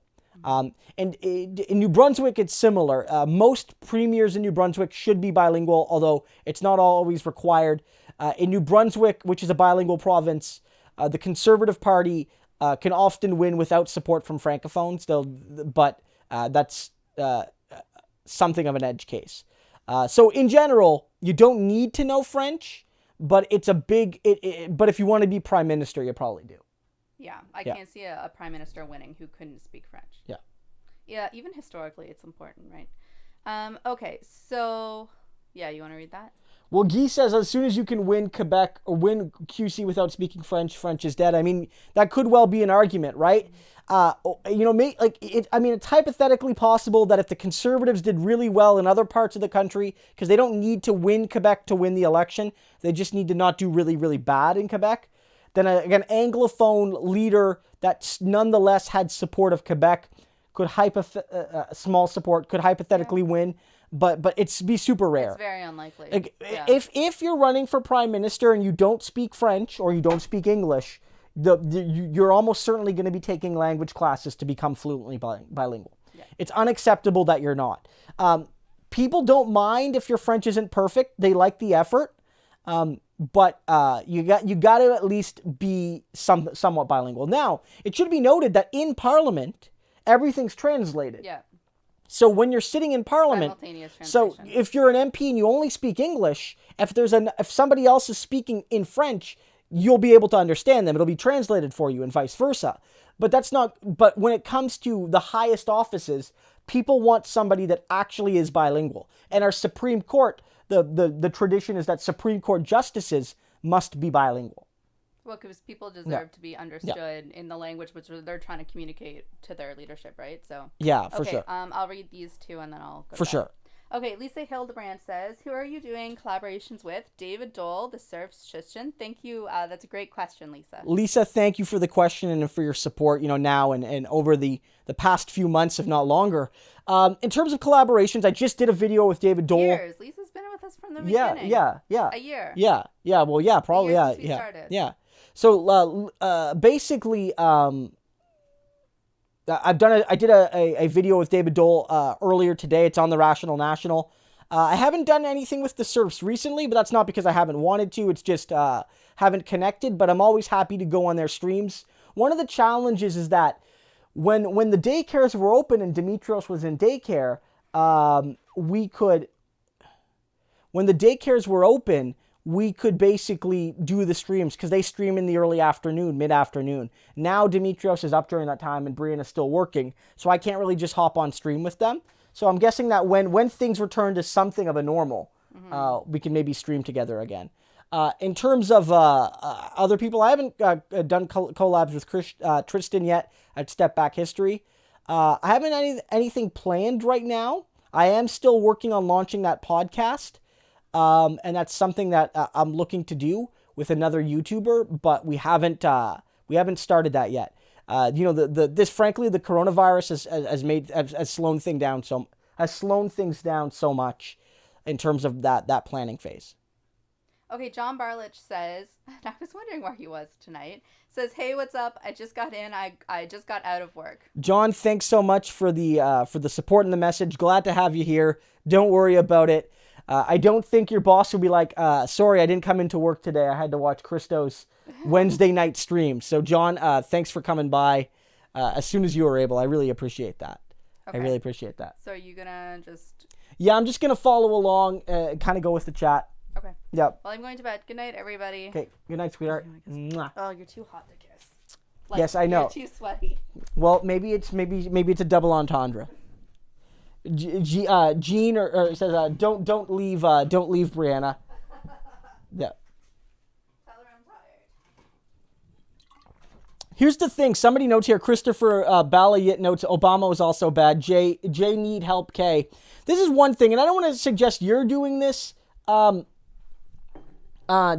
need help, but a lot of when you're talking to the left, a lot of people who are conservatives will come to you and say, well, Obama was also bad, thinking like that it's a checkmate. But like what they don't realize is that people on the left don't like Obama or Trump or Biden or Clinton or Romney or McCain or Ted Cruz or any of them. And so it's like when people are like, well, if Trump is wrong to cage children, then Obama was wrong to cage children too. And we're like, yeah, you know what I mean? And liberals do this too. When I'll criticize Justin Trudeau or Joe Biden, people were like, you just want to help Donald Trump become president. Donald Trump is even worse. And I'm like, yeah, Donald Trump sucks too. And I think that like a lot of people don't get that you can criticize Donald Trump without being pro-Obama, and you can criticize Obama without being pro-Donald Trump.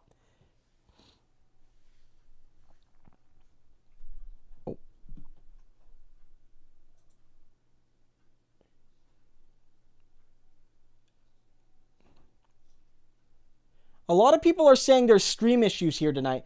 John, I don't know what's happening. The stream has been working. I think if that happens, guys, just reload it, because it like the internet looks fine here, and I think just a quick reload is probably good. I don't know why that's happening. It's not on my end like it has been before.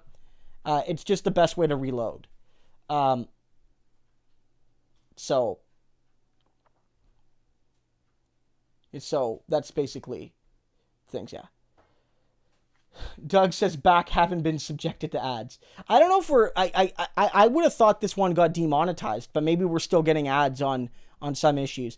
The one thing is when a video gets demonetized, when you do get ads, they're like the cringiest ads of all, because they're like the reputable companies won't want to advertise with you during when you don't have a whole lot going on with competition. You know, the Coca-Cola, who of course is a monstrous company, they don't advertise on risque content. Zano says, stream perfect from my end, side, great stuff. So yeah, I don't know if it's just weird tonight. YouTube earlier was being weird on analytic sides. Maybe a lot of people are on tonight and it's creating a, bottleneck issues on their end.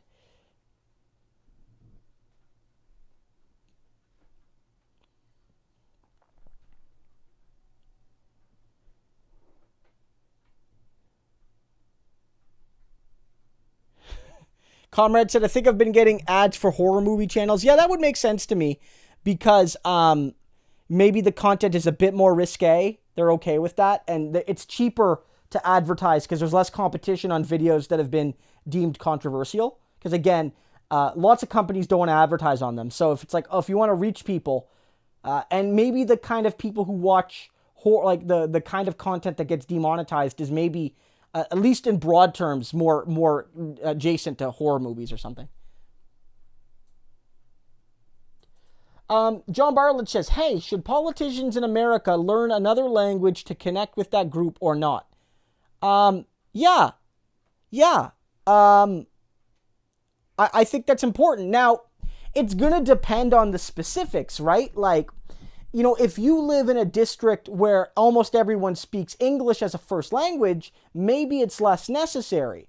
But I do think that, like, if you represent a large Latino population, it wouldn't hurt to know Spanish. Jeb Bush, because he was governor of Florida, he took the time to learn Spanish. I don't know if his Spanish is good or not. Like, I have no conception because I don't speak Spanish. But he took the time to learn Spanish, and I think that's a good thing. I think that if there's a significant portion of your district or state or what have you that speaks a certain language, at the very least, you should learn it enough to have basic conversations and have a basic understanding of it. To me, that's important. So if you're like a Southern California, or if you're in Southern Texas, it'd probably be good to know Spanish. If you live if you're in, say, certain parts of the Pacific parts of the country where there's a lot of Chinese or Japanese Americans, it might be good to learn Japanese or Chinese a little bit. I don't see the harm in that. Now, I know in the U.S. it's not required. You guys, presidents don't have to be multilingual, but I think it's a good thing. And I think that having a president that could speak at least Spanish, given the importance of that language in the United States, is something that would be nice to see. But it's not required in the same way it is in Canada, where a sizable portion of Canada speak French as a first language, and it's and French is an official language of Canada.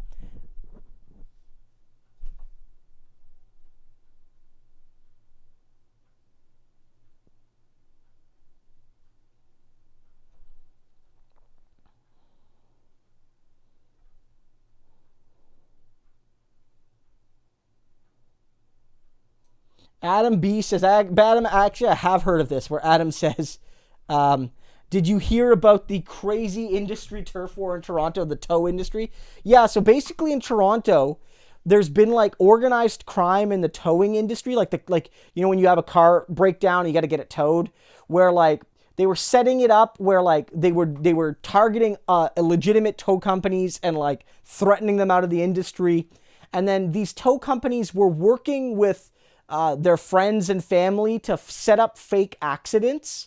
And so there would be like this alliance between drivers, tow trucks, and mechanics to have people crash into one another, cause damage. The tow company would tow it, bring it to a mechanic, and it would create this paper trail of a legitimate accident. And then they would bilk the insurance companies for the damages, right? And like these cars would be junk cars, or they would do it in a way that the mechanic would overinflate the damage. And so there's this huge story here about the crime infestation of the towing industry, and people have been murdered over it. It's been insane. And this is something that just broke like the last day or two in the Canadian news. Apparently they've been investigating this for a long time. Vaudrey notes, I think Peter Julian speaks Chinese, not sure if Cantonese or Mandarin. Yeah, like a lot of politicians in certain Canadian politicians, a lot of Canadian politicians speak French and English.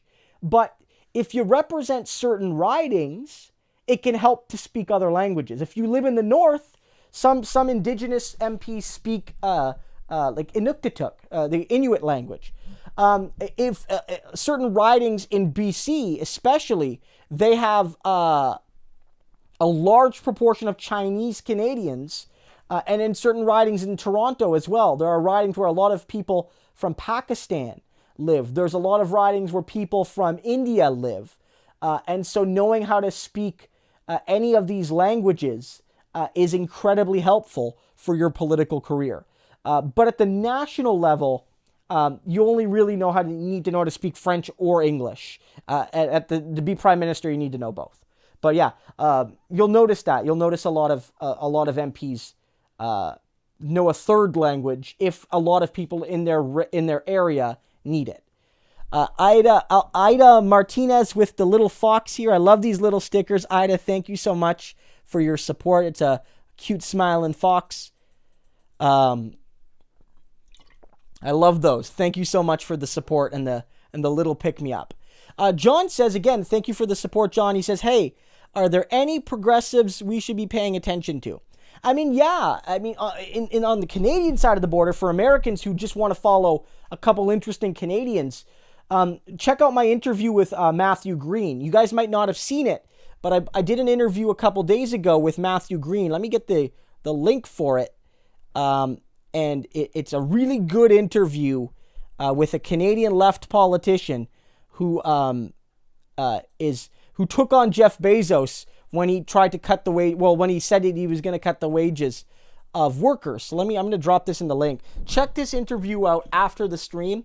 Not everyone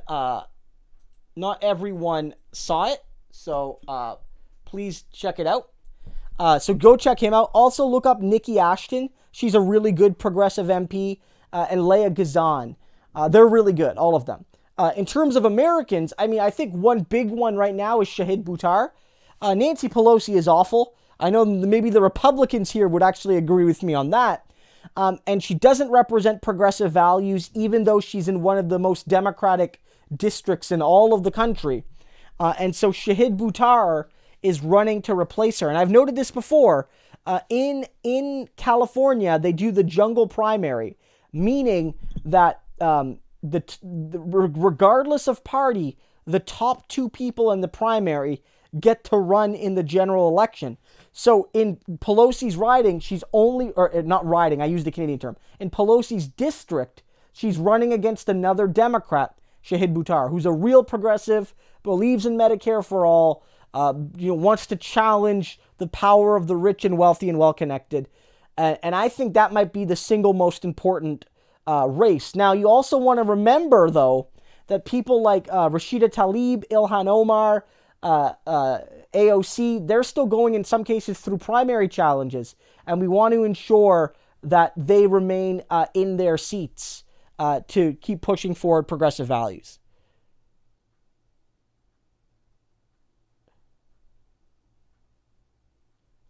Zeno, Nikki Ashton and Matthew Green. Let me look this up. Matthew Green's in the interview. Nikki Ashton. And then also Kazan.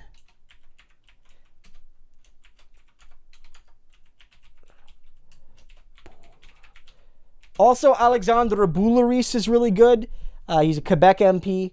A lot of his content is in French, although not all of it. But if you're able to read French, you find a lot of his stuff is really good. Those are good people to check out. Some of them make YouTube content. Matthew Green does like a daily live stream on like YouTube or on Facebook and Twitter called Parliament to the People. He does it like every weekday, basically on social media. So go check that out.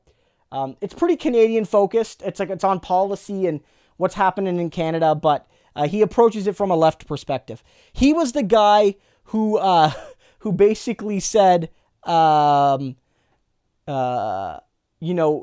Jeff Bezos and Amazon were going to cut their quote-unquote heroes pay, where he said, fuck this wannabe trillionaire, this is class war, whose side are you on? And so that's Matthew Green. And I'm always so happy to have him on the channel. Yeah, Lisa's right. I mean, the NDP MPs, there's a lot of great ones. Don Davies is fantastic. Don's been really good at pushing healthcare-related issues. He's been instrumental at working with Jagmeet. Jagmeet's great as well, but when it comes to like what makes like Nikki and Matthew and Leia will speak more frankly. Like they have good positions, but they're not afraid to go off message a little bit. They're a little bit more like unfiltered, and I think that's what a lot of people on YouTube want. Like they want somebody who's progressive and they want somebody who has the right ideas. But what people liked about Bernie is Bernie didn't sound like he was a robot all the time, right? Bernie would speak openly and honestly, and I think that like that's what they want to see from progressives.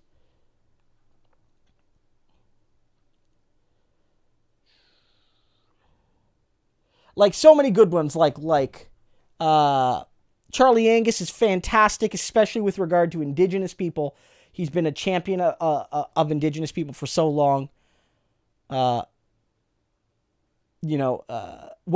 Vaudrey asked me, what do I think of Abby Lewis's father and grandfather? I don't know too much about Moise Lewis. He was sorry, that's his great grandfather. Sorry, Stephen Lewis. I'm a huge fan of. He's a champion of racial justice and social justice, and I'm also a fan of David Lewis. I think he's misunderstood within the Canadian left, and I've talked about it before. But the article I wrote in Party of Conscience, which is an edited collection about the NDP. Let me bring this up here. BTL. Yeah, I'll put a link here. This is a chapter I wrote in this book.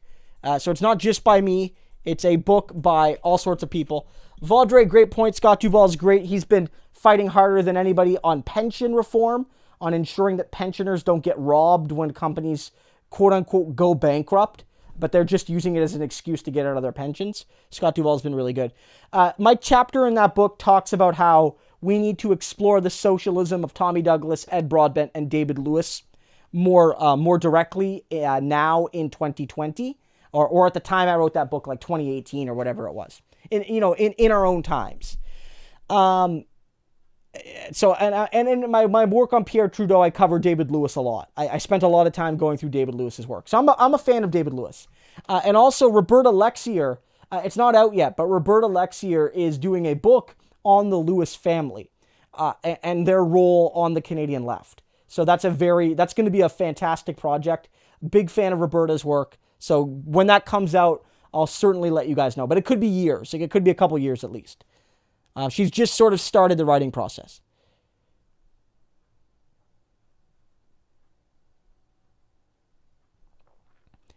People are saying like Naomi Klein is a Canadian Chomsky. I mean, it's hard to say, right? Like, what is Chomsky, right? It's like, what is Naomi Klein? I think she sort of stands on her own right. I don't know if they're comparable, but Naomi Klein certainly is a very influential Canadian intellectual, certainly.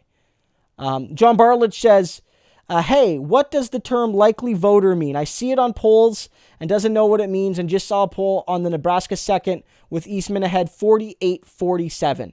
So that's a great one. John, thanks for reminding me. Eastman, she's running in the Nebraska second, and she is not only a Democrat who can win a seat in Nebraska, but she's a Medicare for All supporting Democrat. So she's seen as a progressive, and that would be great for her to win that seat because one, it would replace a Republican, and two, it would add a greater, one more voice supporting Medicare for All, and it would show that left-wing candidates can win not just in the bluest of blue states, but can win in areas all over the country. Likely voter means, now every polling firm has different definitions, to be clear, but a likely voter model would sometimes mean that they'll poll, say 1,000 people, and ask folks, who do you plan to vote for?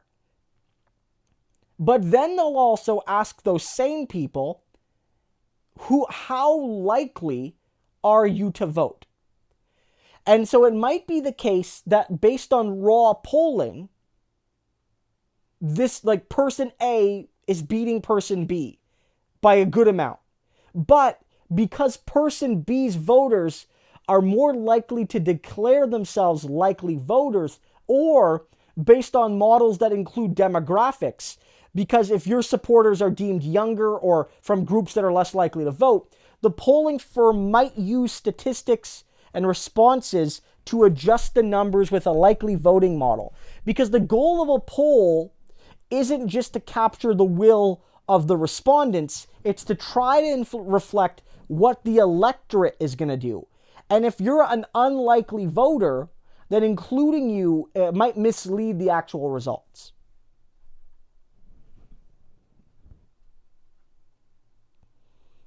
So that's from my perspective. Now, how you define likely voter, again, it might differ from poll to poll, and I'm not an expert on exactly how that's done, but it's definitely something that certain pollsters use, and hypothetically, at least, it might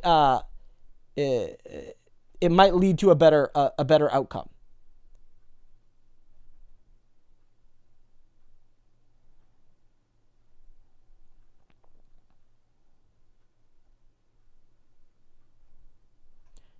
Koru says, sorry, Brianna, I said Brittany earlier. Don't worry about it.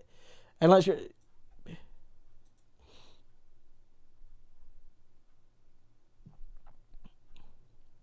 Doug Grinberg said, I wanted Bernie to pitch Mouseland. Mice should vote for mice, not fat cats. Yeah, Mouseland works for the United States too, right? It's a parable about Canada where, the mice, there's a land with little mice, and every year the mice get together and they elect a government of cats, and the cats eat them, right? And so they elect the black cats, and the next time they get fed up and they elect the white cats, and then they elect spotted cats, and then cats that, were striped cats. And what a little mouse comes along one day, and that little mouse is J.S. Woodsworth, the founder of the CCF.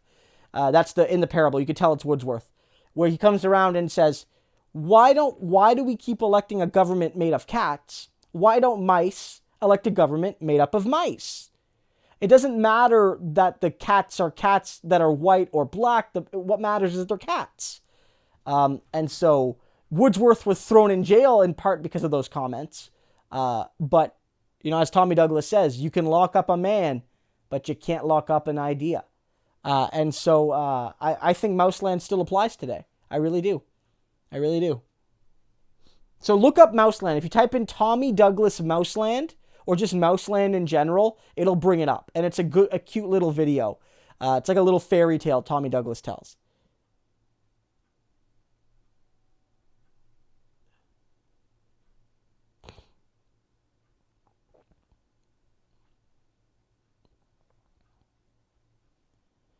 Yeah, Samantha, I didn't see the comment, but if people are trying to suggest that George Floyd or people like that are actors, or this is a conspiracy, I don't want to tolerate that. So folks that are deleting it, I appreciate that. That is unacceptable from my perspective. It's very clearly not an act. Comrade Internet is saying cops are barricaded in the police station in Minneapolis. Let me look this up. I'm going to go to Twitter. Let me see.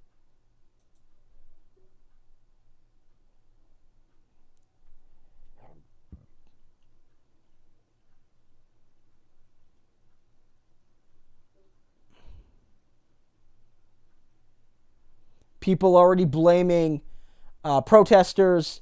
Not cool from my perspective. You have Candace Owens, of all people, lecturing folks. I don't know. This is not a moment to blame people protesting injustice.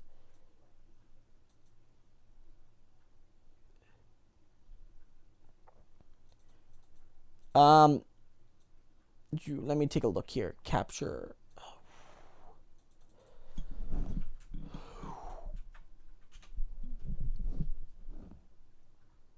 Okay, yeah, I'm seeing this. I'm seeing some of this here, but I think that might be really breaking news, comrade, because I'm not seeing a whole lot of it. But it wouldn't surprise me, and I'm glad people are protesting vigorously. I hope they're doing it in a way to keep themselves safe from the coronavirus as much as possible. Craig says, who are centrists in the NDP caucus? Maybe McPherson, she's an Alberta MP.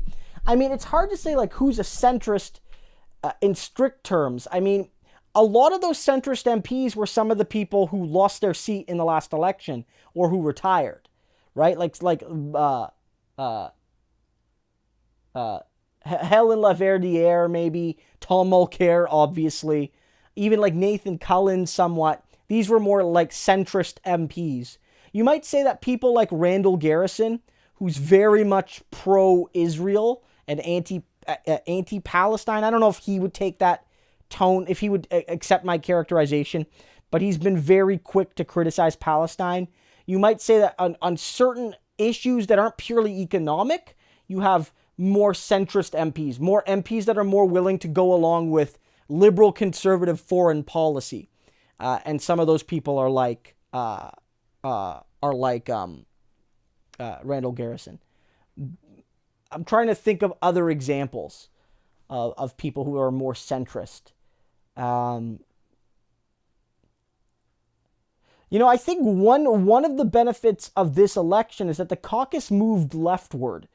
Like a lot of new MPs were elected, and the caucus definitely moved leftward. I'd have to do a really deep dive and take a look and see like who the centrist MPs are.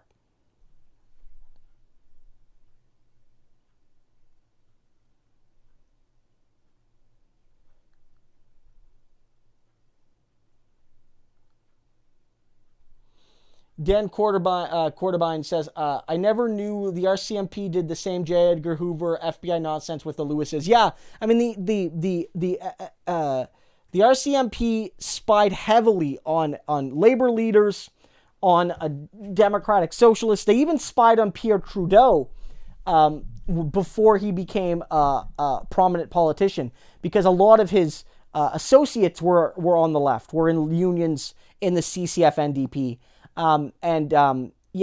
It's actually been a long fight to get the RCMP secret files on Tommy Douglas, because the RCMP was spying on Tommy Douglas because he was a socialist while he was premier of Saskatchewan, and we haven't gotten like the unredacted files yet. And so this is going to be a long ongoing thing. Keep in mind, Tommy Douglas has been dead since 1986. So he's been dead for longer than I've been alive.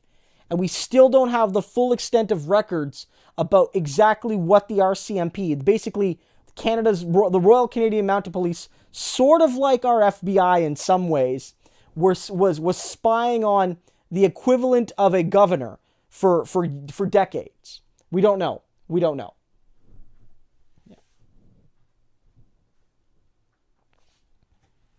Yeah, Vaudreuil makes a point that a lot of the centrist MPs, again, they retired, and some of them lost their seats, right?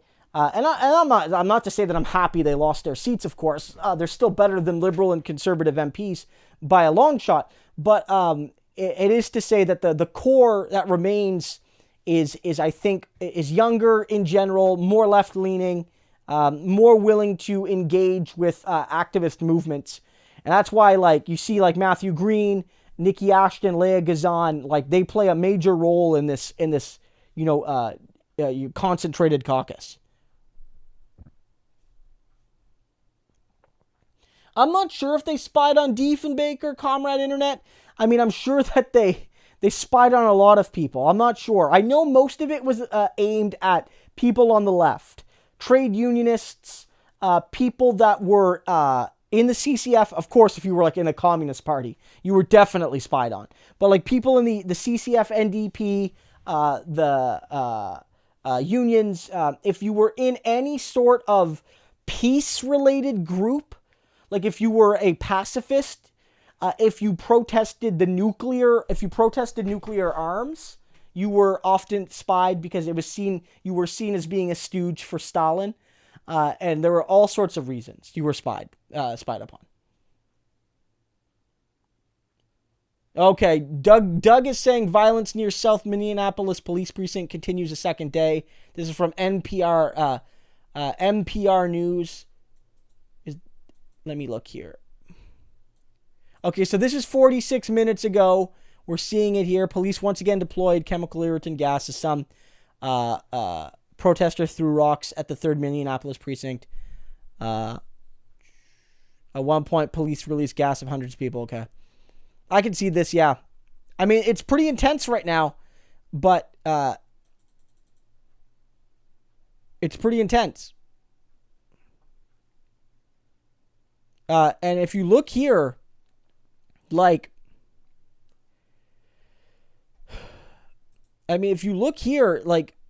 there's the use of the police force is not simply deterrence.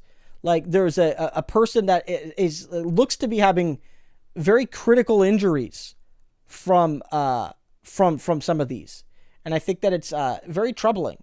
It's very troubling what we're seeing, and again, I think this is done out of a cry for social, political, cultural justice that's not happening, right? Donald Trump continues to have a meltdown, guys. On Twitter right now, he's saying big tech, and this was like 20 minutes ago, 15 minutes ago, big tech is doing everything in their considerable power to censor in advance of the 2020 election. If that happens, we will no longer have our freedom. I will never let it happen. They tried hard in 2016 and lost. Now they're going absolutely crazy. Stay tuned. So Donald Trump is losing it, is absolutely losing it. If anything, social media was the reason he won 4 years ago, not the reason he lost. It's absolutely absurd that you're seeing this from Donald Trump. Absolutely absurd what we're seeing. I made a video about this earlier today, that Donald Trump's approach to social media is unhinged. It's absolutely unhinged.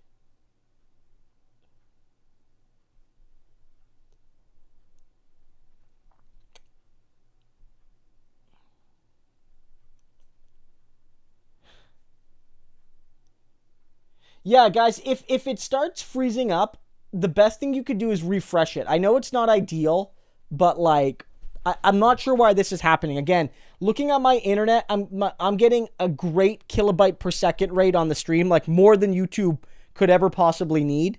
When I'm like looking up things on the internet, like I'm not noticing a slowdown. Like everything looks great from my end. Everything looks great. Trying to see what's happening on Twitter right now. There's a whole lot happening. Of course, everyone is looking at a couple small examples of looting happening during these protests. And they're making that the story, of course, and not the endemic police violence and how the police are allowing this to happen while, or responding in force while the protesters in Michigan and Wisconsin were allowed to literally bring weapons into the House of the People. Donald Trump, again, is trying to sign an executive order on social media companies. This is very interesting. We're seeing this interesting debate because Donald Trump is at least ostensibly a supporter of the free speech and of private industry, yet he's effectively trying to censor social media companies to to stop, quote unquote, censoring him. And so this is very interesting, because I think a lot of conservatives are now starting to notice what maybe the left has talked about, which is that, and I don't agree with their position, but the argument has often been from capitalists that only the government can censor. Corporations can't censor. Only governments can. But the left has often noted that when certain companies have so much power that they effectively control the means of communication that maybe they can censor, then we often only socialists would agree to that. And now we're seeing conservatives, again, I think disingenuously, trying to make that argument as they try to defend intervention into the social media stream. So, I mean, I think this is really very fascinating. I think this is very fascinating that we're seeing this. According to Reuters, here it says, Trump will sign an executive order on social media companies, White House spokeswoman. He will sign an executive, spokeswoman Kayleigh McEnany, or whatever her name is, made the remark to reporters aboard Air Force One traveling with Trump to Washington from Florida a day after Twitter Incorporated attached a warning to some of his tweets, prompting readers to fact-check the president's claims. So we're going to keep seeing what happens here. But right now, at least, it looks like Donald Trump is going to try to shut down Twitter or curtail Twitter. But I don't see how he could do this in any meaningfully effective way. Maybe there are some lawyers in the stream that have comments on this. But from my perspective, I don't see how he can do it. I don't see how he can do it.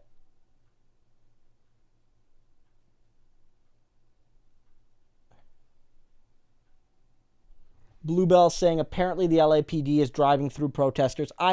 McEnany? Okay. McEnany. Somebody says McEnany. I mean, look, that's probably accurate.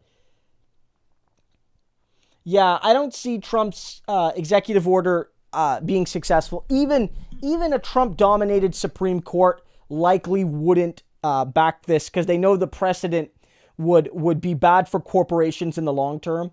It might help Trump in the short term, but the precedent would be that government can effectively silence corporations, which I'm guessing they would not like if Bernie Sanders was able to effectively control Amazon's means of communication. I don't see this lasting. Clearly what Trump is trying to do is he's trying to use this as the latest front in a culture war.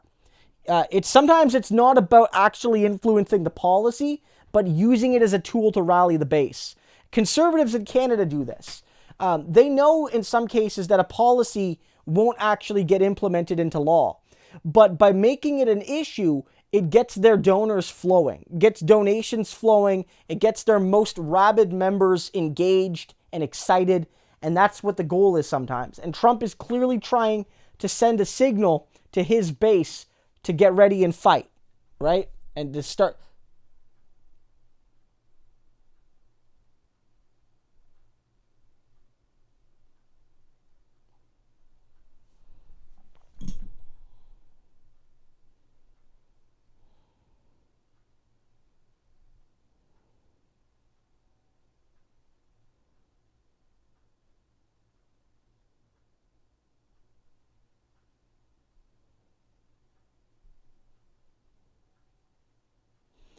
Well, I think there's a debate happening in the stream here about, like, should Trump be banned from Twitter or not? And I mean, my view is that, like, he's not going to be banned. That's a bridge too far, even if he deserves to be.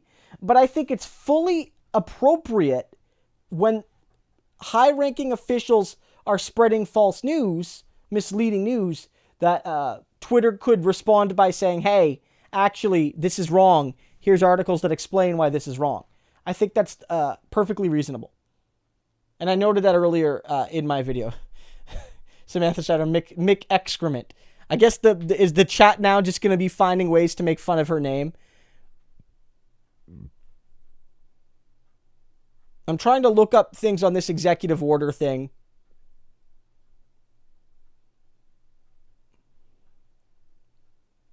I'm trying to think what the... what this is about.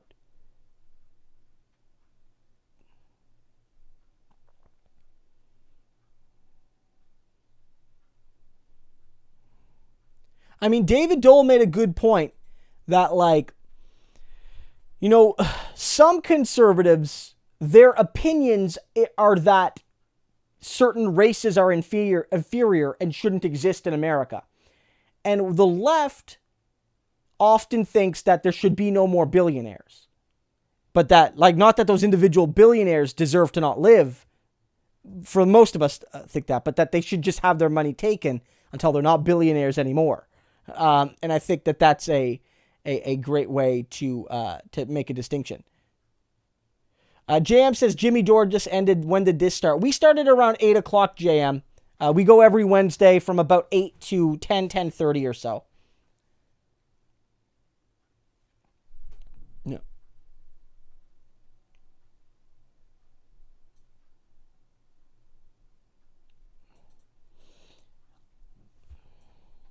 Yeah. So, I mean, like, from my perspective, guys, like, it's Trump's doing this. Like, I'm reading this thread here, and this is Robert Clark. He is a person who he does social media consulting for center-right groups, he says.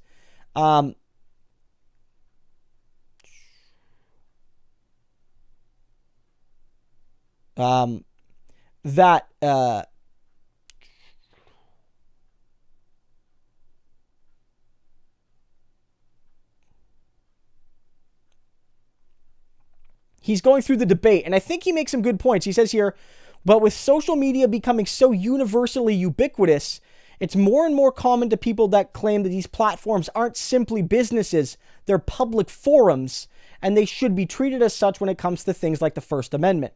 It's a compelling argument, but, there's danger there, right? There's danger there.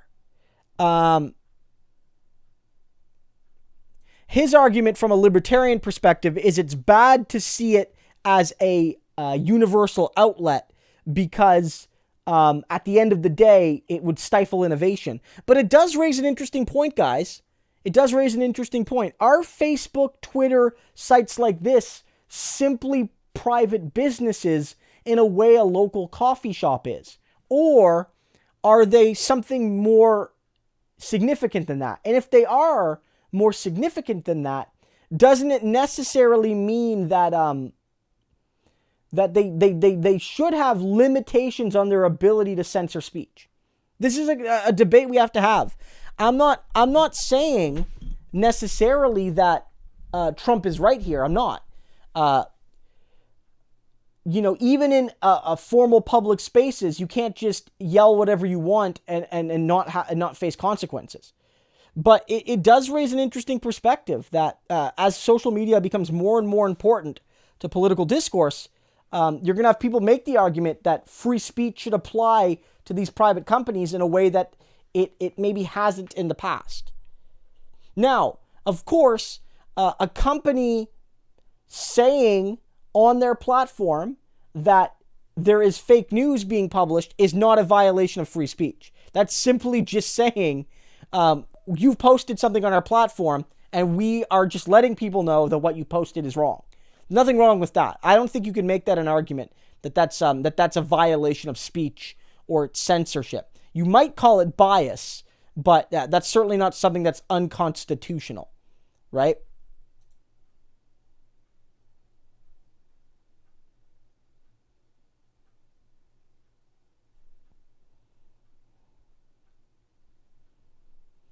Also, interesting thing here, I don't know if you guys saw this, the Texas Supreme Court has ruled that you cannot use COVID-19 as an excuse to get a mail-in ballot. They said that it's still safe enough to vote, basically. But it should be noted that they held their meeting via video conferencing, likely because they know it's not safe to go outside with the risk of getting COVID-19.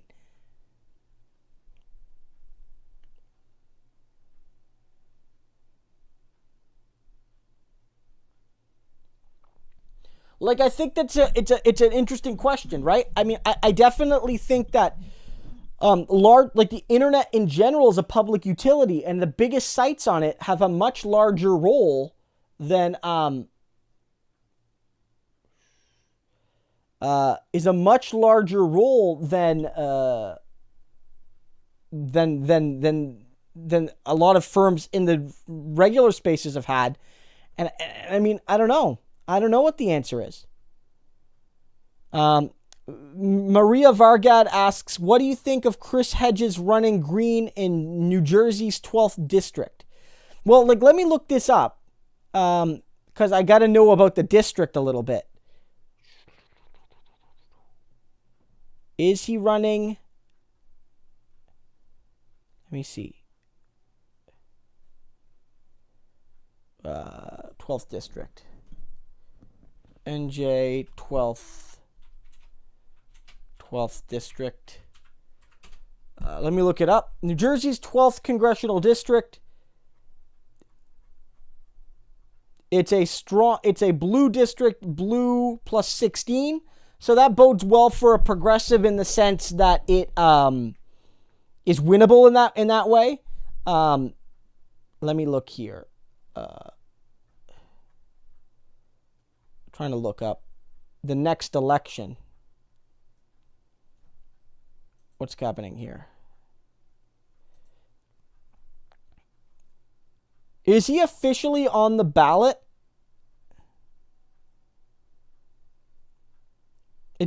According to Ballotopedia, Maria, he's not on the ballot right yet. But looking at the district, it looks like it's very strongly Democrat. Like, for instance, in 2016, the Democrats won the district with 63% of the vote. The Republicans got 32. In 2014, it was 61-37, 69-30 in 2012. So, I mean, it was sort of close in 2010. The Democrats only won by 8, but in general, they win this district by massive amounts. So you could make the argument that there's little risk of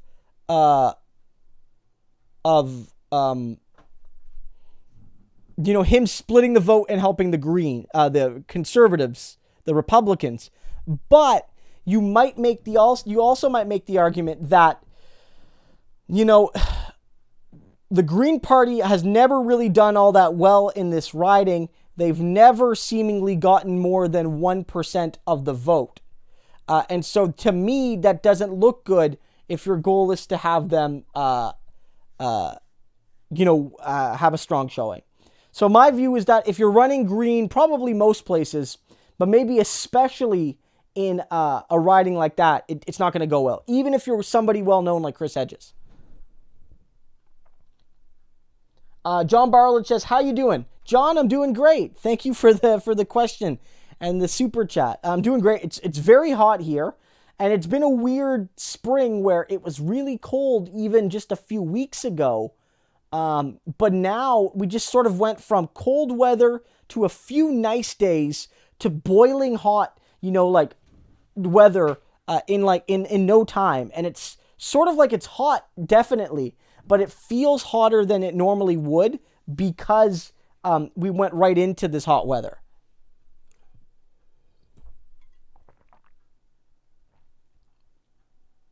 Yeah, so I don't know if he's formally running or not.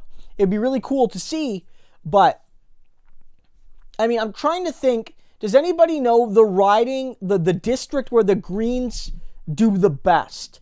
Is there a district where they get, say, 10% of the vote, 5% of the vote, anywhere? That's where you would be most excited because, getting 1% of the vote it's really not that big of a deal, and it's sort of like a blip. But if you could get 10%, even if you're not close to winning, 10% is quite a bit in the American system for a third party. So, where do the best green candidates exist? That's what I'd like to know. Does anybody, and if anybody knows, let me know.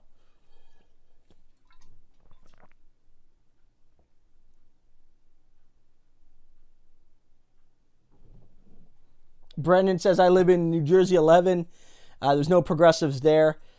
Yeah, I mean, I'm not an expert on the district, but that would be very frustrating to not have a progressive choice. I could see Texas becoming a purple state in the medium term, as the state adds more white professionals, which are not necessarily Democrats, but they're not hardcore Republicans either. You could see that change. The rising proportion of the state that is Hispanic will lead in broad terms to more support for the Democratic Party. And so maybe not yet, but soon you could see Texas become a purple state. And that would really change the electoral map, because if the Republicans lose their ability to win Texas, I mean, I really do feel that it puts them in a very, like, where's their electoral college map if they lose Texas? Like, do they have one? I don't know if they do. Like, what state do they flip? What big state do they take from the Democrats to compensate? Like, they have Florida, but if the Democrats could win Texas, they wouldn't need Florida anymore. The California and New York are so solidly blue that I don't see them flipping back. And so if Texas becomes purple, I think the Democrats pretty much automatically win any election where they win.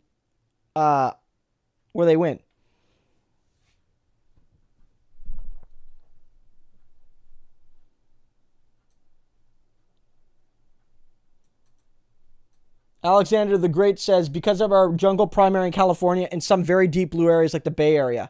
Okay, that's interesting, Alexander, who notes that maybe sometimes Green Party people can sneak in and get some support. That's interesting. Yeah, sorry, people who I say riding. In Canada, we call the congressional districts, we call them ridings. Where you run for the election in them. So there's 338 ridings in our federal parliament. The equivalent to your House of Representatives, where you have 435. Tip, Ballotopedia, good election resource. Yeah, it does have a lot of good historical information there. Koru said, I just realized I was 20 minutes behind. Well, welcome to the present, Koru. Thanks for joining us. John says, same here, no progressive in the Illinois 6th, just a corporate Dem as my rep. Yeah, that happens a lot, right? Like, you don't really get too much of a choice. In a lot of districts, one, by virtue of the fact that, like, the party system is such a bureaucracy, and by virtue of the fact that the district is either really solidly red or really solidly blue, then, like, the election doesn't really matter all that much. And if you don't have the ability to throw out the corporate Democrat, then you're sort of stuck in November between voting for some, like, Republican or voting for a fringe, a corporate Democrat that doesn't actually support the things that the most Democratic voters support, like Medicare for all, like a Green New Deal, all these sorts of things. The Progressive Way. You're awesome, Christo. Thank you, The Progressive Way. I really appreciate that. Always nice to get comments. Always nice to get comments.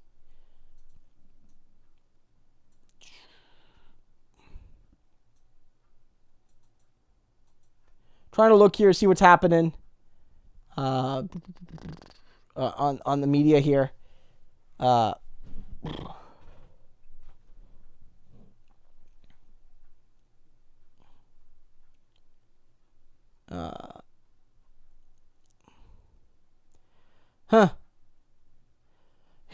Tulsi Gabbard dropped her defamation suit against Hillary Clinton. That's interesting. If you guys know, Hillary Clinton basically accused Tulsi Gabbard of being a spy for Russia, and then Tulsi Gabbard sued Hillary Clinton for defaming her. And I don't think unreasonably, but apparently she dropped the suit. I don't know if they, had a discussion and maybe the apologies were made. I'm not sure, but that lawsuit is no longer happening.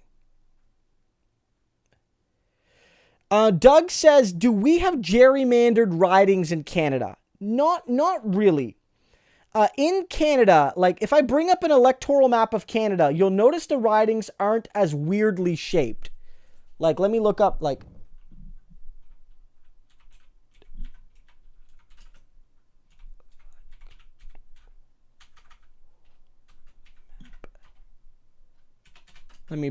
If you look up like an Ontario election map, what you'll see is the ridings, they're not always perfect rectangles or squares or things like that, but they make a lot more sense geographically and culturally, right?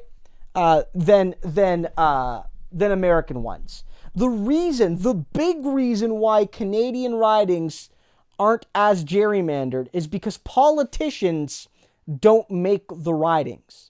You know, remember that the Republican guy who helped gerrymander a lot of ridings to screw over Democratic voters basically said, politicians actually pick their voters, not the other way around, right? Like that very scary phrase where it's like, you get to pick your voters don't pick you.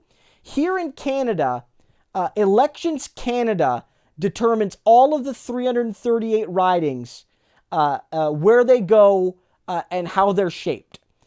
And basically, every province gets a certain amount of ridings based on its population. And like the US, the smaller ones often get a few more proportionally because they're guaranteed a certain minimum. And then the decision about how to allocate them is based roughly on population.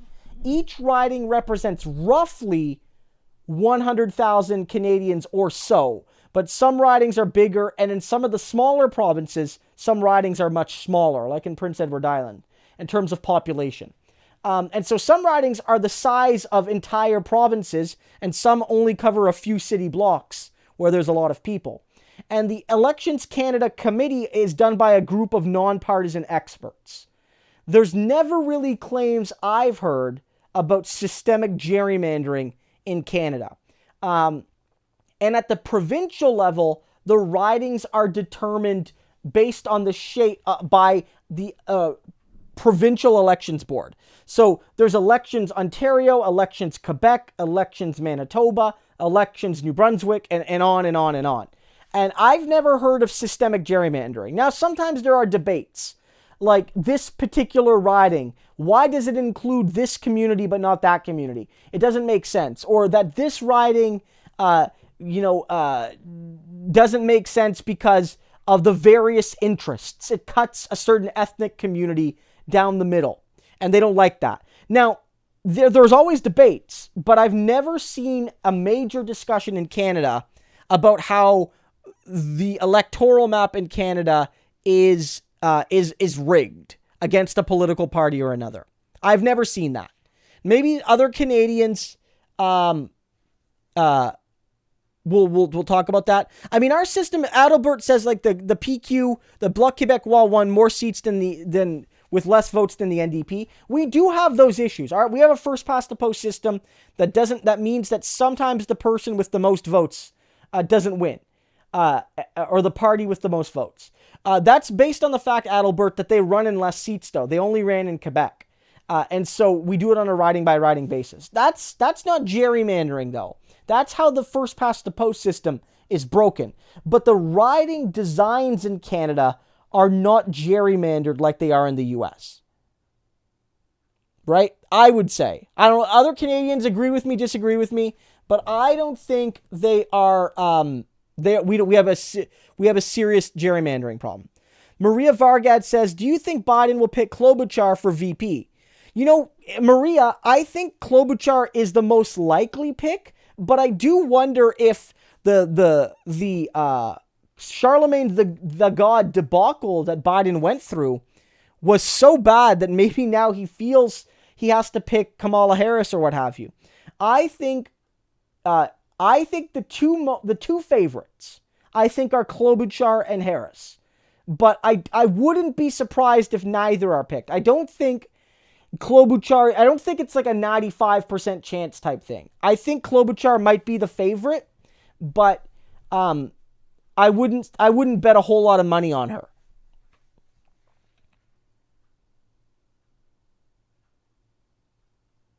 Like Craig here, for instance, notes, and Craig is pretty involved in Manitoba politics. Says, Elections Manitoba reworked the electoral map in the past couple years, I think 2018, and was pretty straightforward and seemed entirely fair. So basically, they reworked the map every 10 years or so, I think to correspond with the census. And, the maps will change based on population. So your riding might get bigger one year because, people have moved into the cities. And if you live in the country, you now your riding is bigger, because to get 100,000 people into your riding, you need to make the space bigger to collect those people. Or because the division of the province now means that you need 110,000 per riding, and the cities can do that, but the countryside ridings need to grow. So there are always discussions about, do the ridings represent the viewpoints of the people? But it's never about it being rigged for or against one party. Koru says, Christo, what do you think of proportional representation? Koru, great question. I support it. I like a mixed system. The European style full list system wouldn't work in Canada. In Canada, you need a hybrid model. Our country is too big, too diverse, too complicated, too sprawling to have a list-only system. So the system that I support is mixed member proportional, which basically takes the existing riding system, but then adds additional regional members of parliament, and they are allocated based on the votes cast at the riding level. So basically, under my ideal system, everyone would get 2 votes. Your first vote is the same as it is now. You vote for your local member of parliament, basically your local congressional rep. And that's first past the post as it used to be. The person with the most votes wins that riding.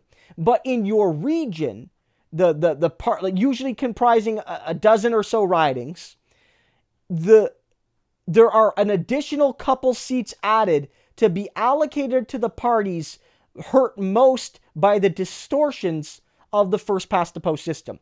And so that in general, across the country, the parties that were hurt the most by not getting enough seats to match their support at the local level will get better support through those regional seats. And that would be good. So the way it would work is your first vote, you cast it locally. But let's say, at your local level, the party you like isn't feasible. The candidate's not popular. You live in a very conservative riding, and so your left-wing candidate can't win. But regionally, you can cast your regional vote to that party, and then hope that you get enough support there that the regional seat, your party will get a regional seat. And that's a good way of doing it. And it works as a much better system. It preserves what Canadians want, which is that you have a member of parliament, or you have like a congressperson who is assigned to you and your riding, and that's the person you can go to. But it ensures that the broad government it's not a distortion of what the people want.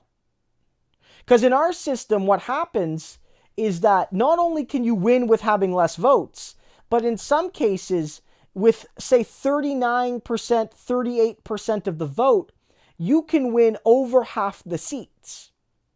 And so a party that doesn't even have the support of 4 out of 10 Canadians can have absolute power for 5 years. And that's not a good system. That's not a good system.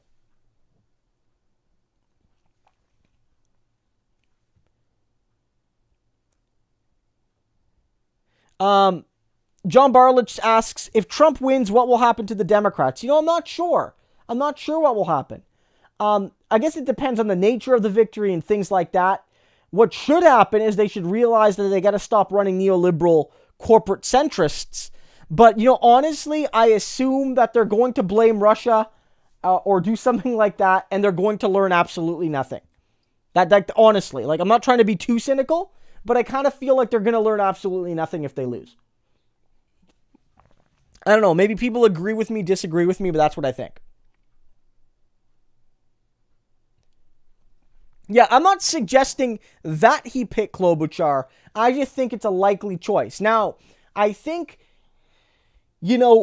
Warren's a better pick if you actually want to get some Bernie people. I know the most hardcore Bernie people don't trust Warren anymore. But if you ask a Bernie supporter that's not like a hardcore Politico that watches me or David Dole or Kyle or any of us, like, they still like Warren, right? They still like Warren. And so if you want progressives, maybe Warren's the best choice. If you want to excite the base, picking someone like Kamala Harris will excite a lot of mainline Democrats. I just don't see who's excited by Klobuchar. I don't see it.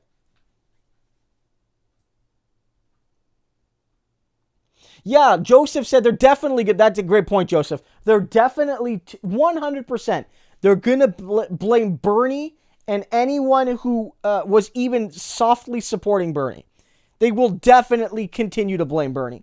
They'll say that Bernie didn't endorse soon enough. Bernie didn't give over his email list. Bernie Sanders, did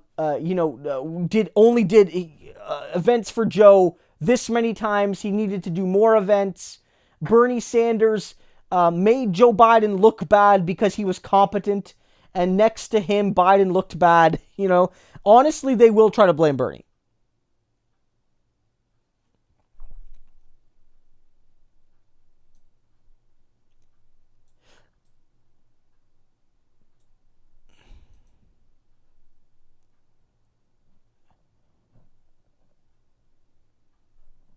Vaudre, I don't know a whole lot about Palantir. I know it's like a software company, but I don't know enough to comment, to be honest. One thing I'm seeing is like, what's going to happen if Kamala Harris doesn't get picked, the K-Hive is going to be pissed. They're going to be pissed. JZ Bacco says, hey, Christo, how are you? I'm doing great. Actually. As you guys can probably tell, it's very hot and I'm very sweaty. But beyond that, I'm actually having a good time. This is a great time.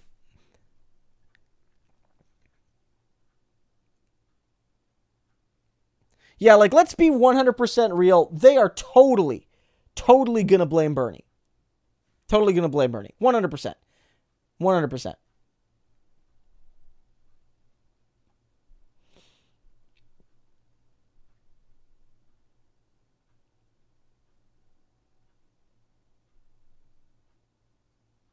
Felix asks, considering the result of the 2020 election will either give us harm reduction or another shot at the presidency in 2024, should the left just let it go and focus on local races instead of Bernie bros? I mean, I think right now a lot of people are starting to realize that, the primary is getting pretty close to being done at the presidential level. And I do think that over the short term, the goal should be at the local level, at the local and state level, trying to find as many progressives as possible. Getting rid of Pelosi with Shahid Buttar, like helping progressives wherever possible. Either win their primaries or if they have won their primaries, to help them win the general elections. That's what needs to be what needs to happen. And in 2024, if the Democrats do need to pick a nominee again, I mean, I think you gotta look at putting up a progressive person. Maybe Rashida Tlaib, maybe Nina Turner. I don't know, but like, you got to run another progressive there. It probably won't be Bernie. Bernie will still be around, and I'm sure that he'll play a big role. But Bernie's not running for president again. He's not. And that's not me saying that like I don't want him to. I'm done with Bernie. It's just like I think he's done. He's I don't think he's running again. Samantha says Smokey has been a real trooper. Yeah, he has been. Normally he sleeps on the couch, but maybe it's cooler over here. I'm not sure. Actually, I don't think it is. I think the living room's a bit cooler because we have a ceiling fan in there. So, T. Clay says young Democrats will not vote for Kamala. Yeah, but will they vote for Klobuchar, right? If you look at that, Joseph posted a poll here. Let me bring this poll up. Joseph posted a poll, and of course, it's just one poll. And polls aren't always accurate. But this poll basically said, where is it? Let me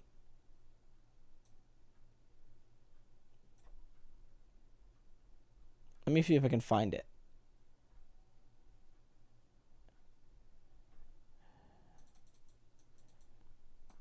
Warren poll. This poll basically said,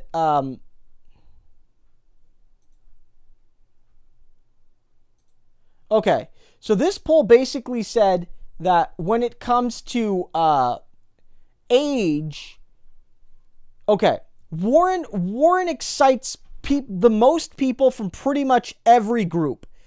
The only group that Warren hurts Biden with is older voters.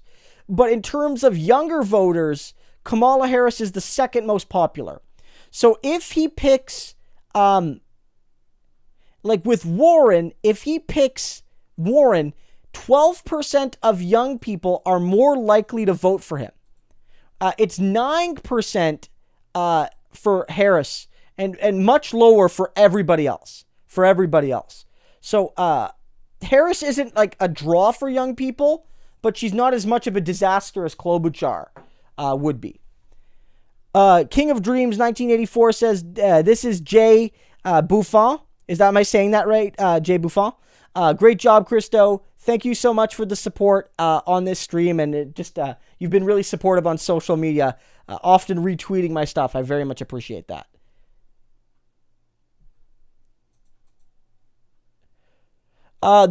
There's been a weird thing here, Stephen Colbert Cheese, with the stream.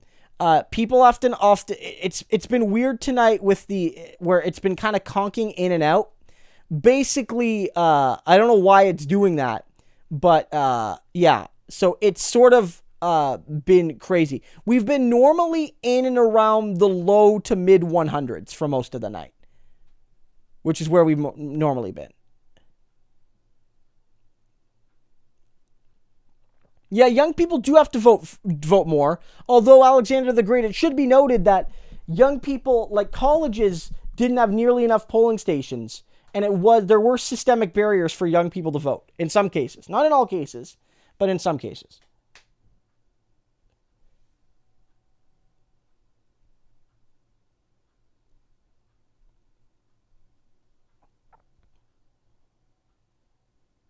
Comrade Internet says, one of my friends in Toronto has discovered a newly established community garden, which they are contributing to. That's great to see. Community gardens are reopened in Ontario. They were one of the first things that were reopened because they're important and, you can be socially distant in them and they're like a safe outside activity. So if you have a community garden in your community, consider, supporting it, helping out. It's a nice thing. Aspie for Peace asks Christo, should we have regional autonomy in Kingston in regards to Toronto and their high cases? So for those who don't know, in Ontario, Canada, it's Canada's biggest province, the state equivalent. There's been a lot of COVID cases, more than the national average. But in Kingston, where I live, it's a city of about 120,000 people. We have not had a case in nearly a month. Like, not a single case. We have basically defeated it. But the rules for the provincial opening are done at the province level, not at the local level. And some people in Kingston want to start reopening a little bit quicker because we've done a good job containing the spread. Now, God forbid, I think Doug Ford or the Ford government had a point. Kingston has done a good job, but the worry is if you open up Kingston, people will come to Kingston for the things that are open. And Ottawa and Toronto are less than 3 hours away by car, right? And that doesn't include smaller communities around Kingston, most of which probably don't have very many cases, but might have a few. And if you open up Kingston, you open up all the restaurants, you open up the malls, you open up all the shops, you will get people coming to the city from all over. And there's no way you can put a border up around the city. You can't do that. You can't put a border within a provincial jurisdiction. And so I'm sympathetic to the people who are like, we don't really have it in Kingston anymore, so why can't we reopen? But I think it's far too dangerous. It would be so quick that just a few people from Toronto who have it come down to shop in Kingston because the malls aren't open in Toronto to just start a new wave.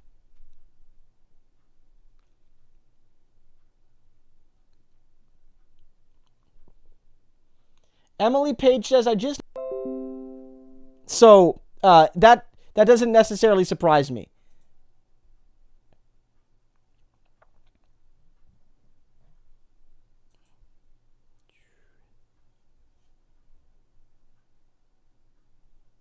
We might have briefly lost connection there for a second, guys, if we did. Again, it's been really weird tonight. So a real apologies for that if it hasn't been working too well, but we might have just briefly lost a connection there. Let me see. Got some good questions here. I'll be wrapping up in just a little bit. Kingston elitism for the win. Look, we've been lucky here in Kingston, right? Like, jeez, people are really saying I look like Zizek. Yeah, people say I look like Zizek. That's a thing.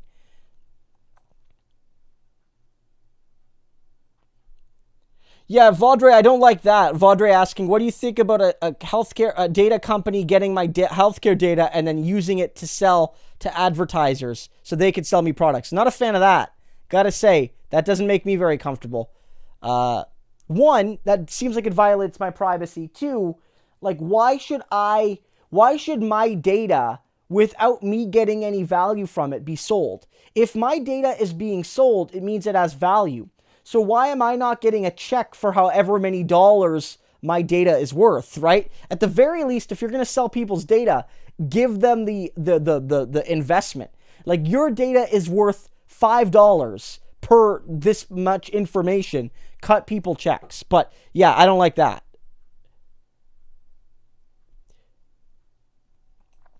Stephen Colbert G says, Christo, do you think it's safe to get a haircut? You're going to end up with shoulder length hair again. I mean, in terms of whether it's safe or not, I am a doctor, but I am not a medical doctor in any way. So I cannot say whether anything is safe or not. To my knowledge, I don't believe hairdressers are open in Kingston yet, or in Ontario yet. So I'm not getting a haircut until they open, obviously, and then maybe not even for a little bit after that. I don't think I'm going to go back to the full, like, long hair that I had before, but we'll let it keep growing until it's safe to get a haircut. I'm in no rush. Leslie Brown with the super chat. Leslie, thank you so much.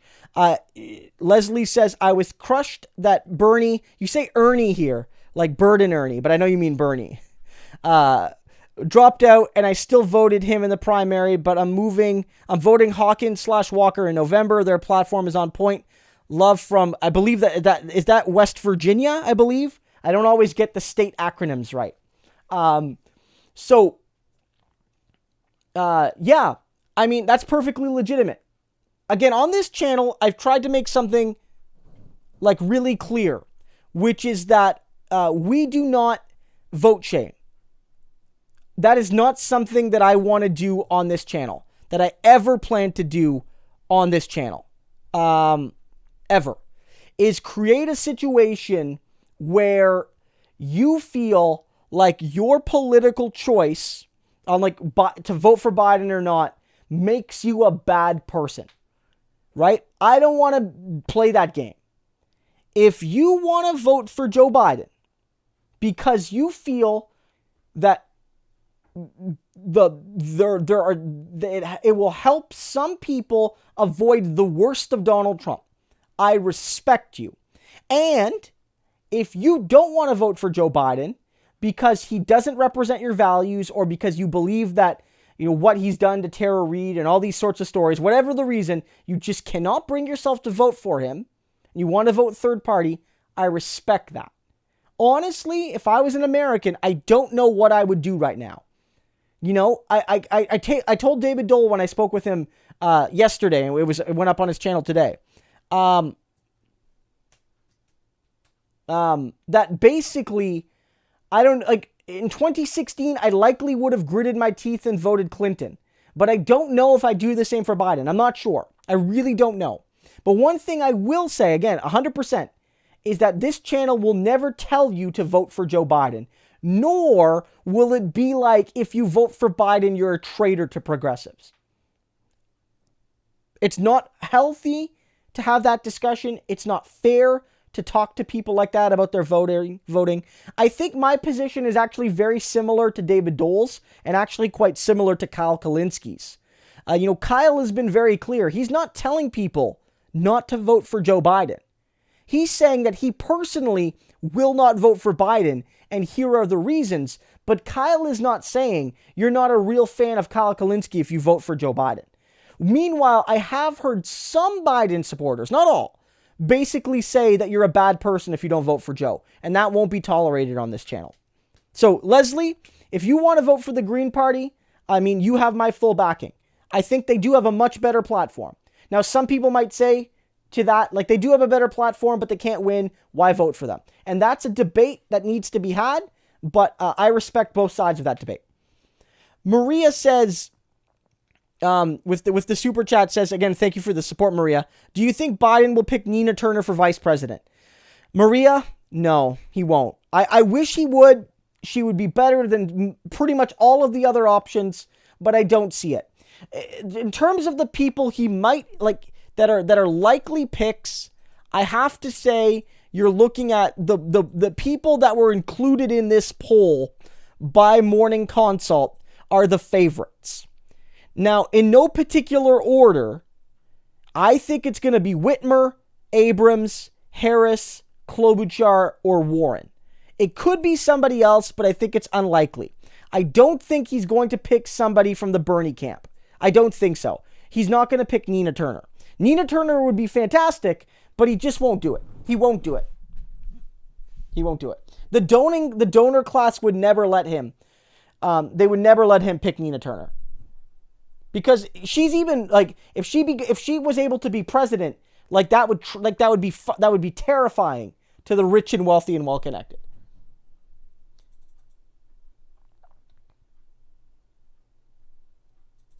Heath Dillon asks, what was my PhD thesis on? My dissertation was on Pierre Trudeau and his relationships with the left and labor unions.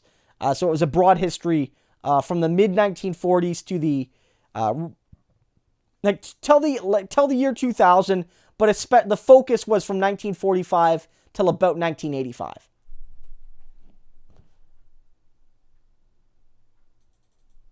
People divided on the Christo looks like Zizek question. Interesting. Comrade says, I'd watch Christo interview Zizek. That'd be really cool. I don't know if he would come on my show, but I'd like to talk to him at some point. Dan Quarterby says that was a great discussion with David. Yeah, I really did. It was a lot of fun. It was a great discussion. I always like talking with David. We have a good chemistry, I think, and he's a good interviewer. Asks good questions.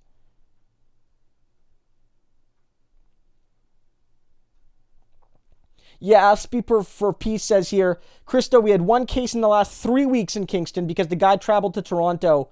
We solved that case easily for Kingston. So, Kingston's done a great job, but it's hard to open, right? It's hard to open right now because you can't build a wall around Kingston, right? And I think if we open, people from nearby cities will come here and it'll cause a lot of issues. So, guys,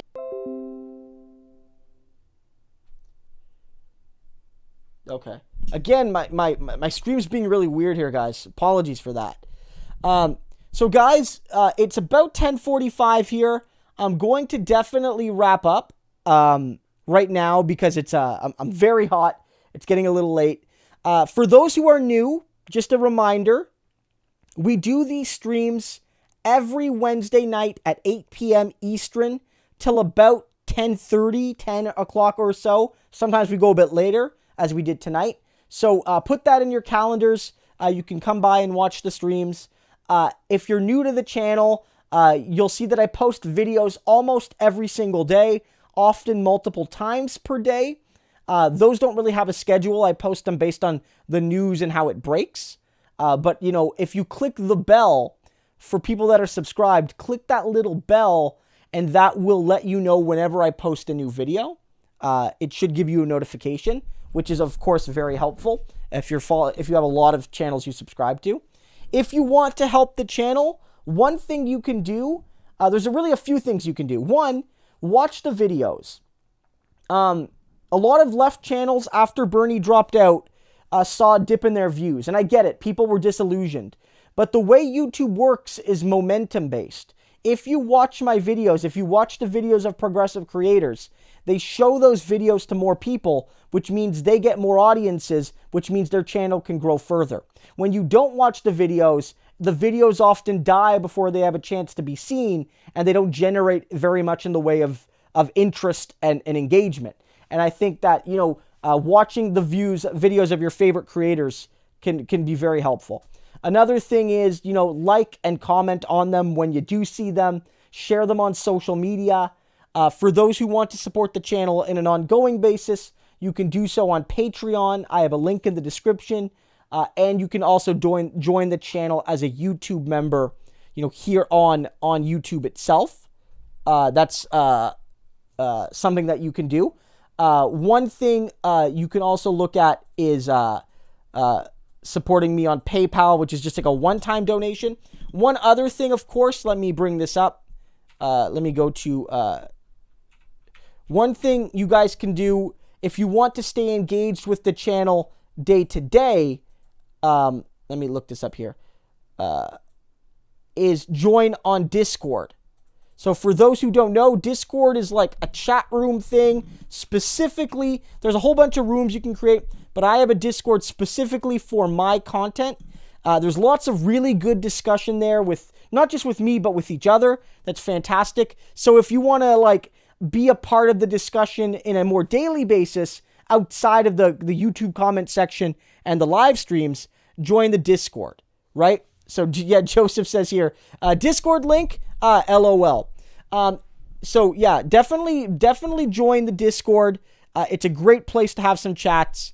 And again, it's still small right now, but there's a ton. I'd say for a Discord as small as this one is, I think we have a really good chat rate in it. So guys, this was fantastic. Thank you so much for the support.